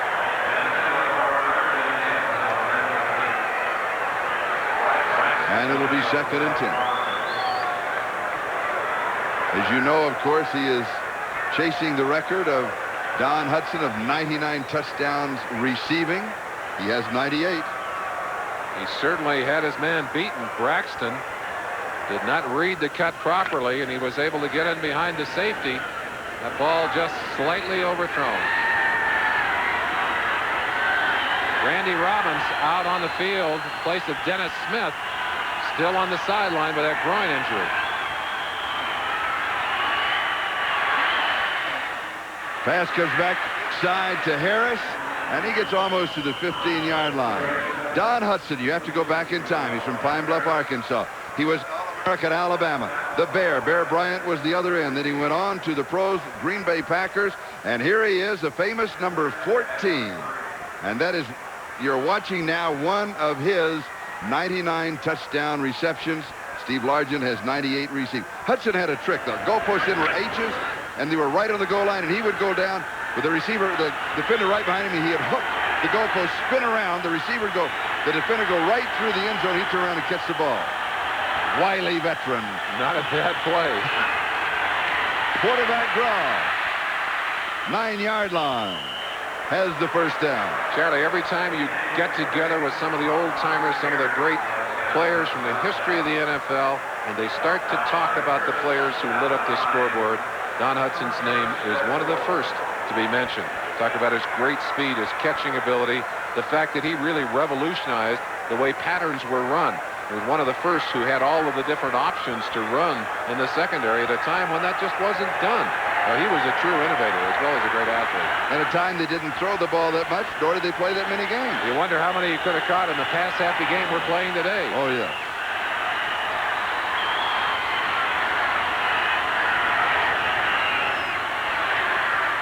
Goes outside. Ball batted away. That's Alfonso Carricker. We got him in plan B, or was it Lucas? One of the two. Well, Carricker was out there at that left end. Lucas out at the linebacking position on that side. And Lucas got it. Lucas got it. Well, I was going to give it to Carricker. Well, you're only one player away. They're certainly pleased about Carricker, by the way. They were able to pick him up plan B from Green Bay. Second and go. Largent's in the slot on the right side.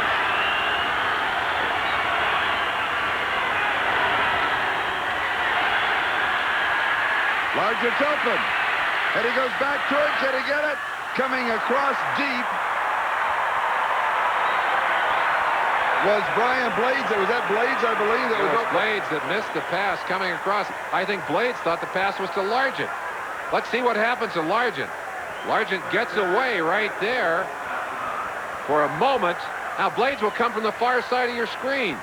He's looking at Largent. Yeah. He's sure that's Largent's pass. I think it was Largent's pass. Well, just a little long for Largent. Yeah, all right, now it's third down goal to go at the 9.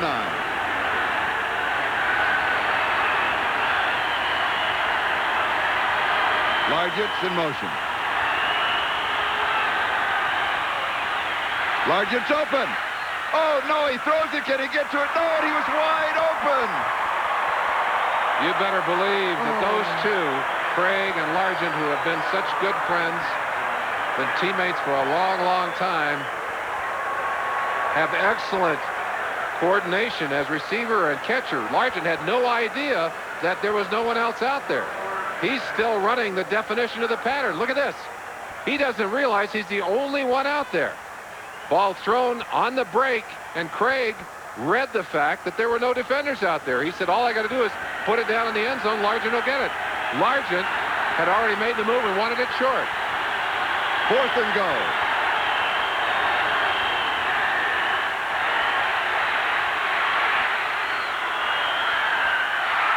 He put that one up for grabs. Largent had double coverage. There was no chance at all.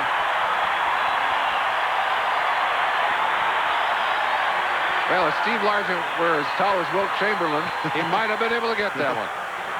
We've got a timeout as Denver marches to the Western Division 4. That is the time remaining. Denver 41, Seattle 7. Broncos have the ball at their own 9-yard line.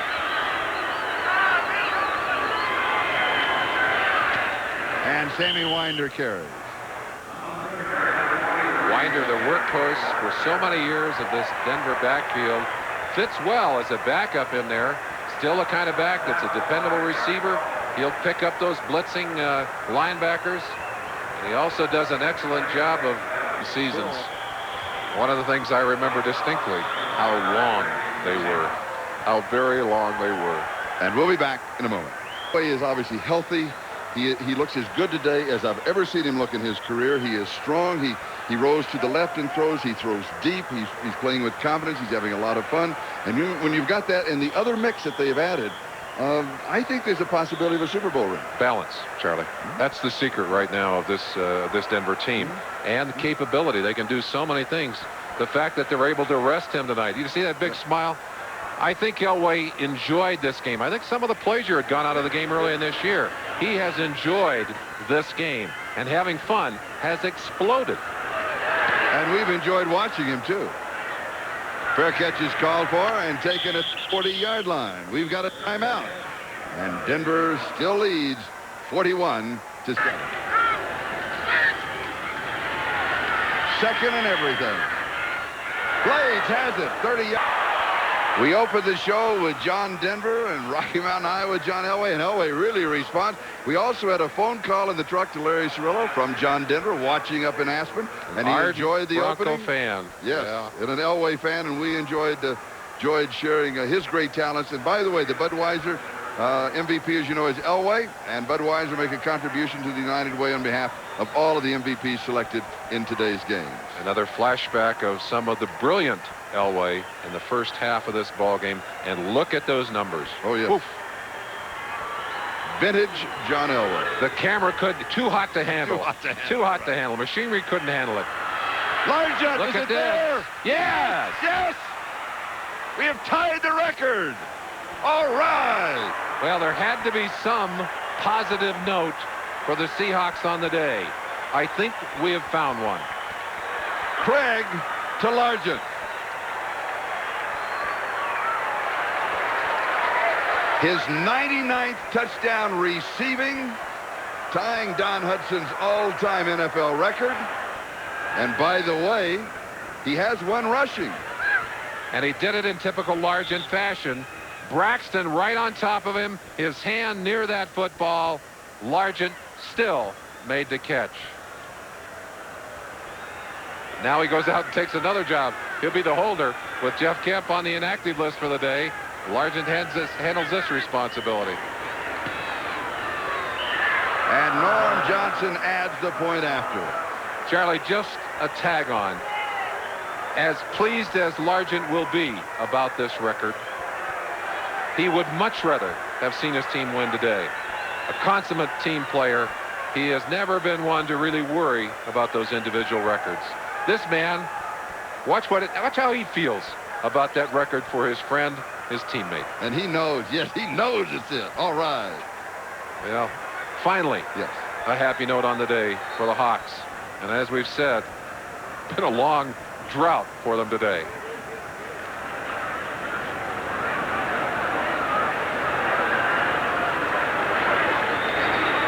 And congratulations all around. Well deserved. That's number 100. Remember the one rushing? He joins the Century Club. There's some special names on that list, aren't there? Oh, yes. Brown, Payton, Riggins. More. Hudson had some rushing, too, yes. Have an onside kick. Do you have that feeling? I had that feeling. I think it's time to practice something unique and different, Charlie. Well, it is. Everyone on the one side of the field. And here they come.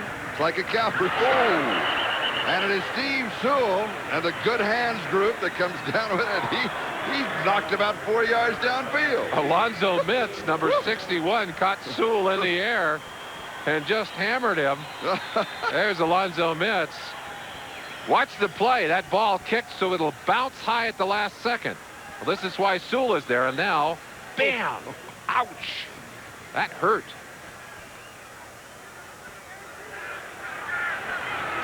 So Denver takes over with 1 minute and 8 seconds left in the ball game. Comfortably in front. A juxtaposition of numbers, 41-14. And now they'll just down the ball and run out the clock. Charlie, having clinched the division now, one of the things that the Broncos look forward to is winning enough games to ensure home field advantage for all of the playoffs. Another quick final. Washington did defeat Chicago. Raiders over New England. The Phoenix-Tampa Bay game is still going on. Go ahead. Well, I'm just saying, Charlie, that it's one of the things that the Broncos would love to be able to do is to play all of those playoff games right here at Mile High Stadium because they play so darn well here. In fact, here are the numbers. With under Dan Reeves, 54-14 at home regular season, 3-1 in the playoffs. It's no wonder that they would like to say, hey, folks, come on down. We'll play it in our backyard. A very happy Dan Reeves will exit with his players for congratulations all around. And Chuck Knox will do some soul searching along with his players. Ken Behring, I'd say these are not only professional coaches, but they're friends. They've shared a lot over the years. You heard the gun. It is now official. Denver 41, Seattle 14. Denver captured the Western Division title. And as a footnote or a headline, Steve Largent ties Don Hudson's record with his 99th touchdown reception. We'll be back in just a moment. John Elway, 4 touchdown passes in the first half. First time in his career, leading Denver to a 41-14 victory over the Seattle Seahawks.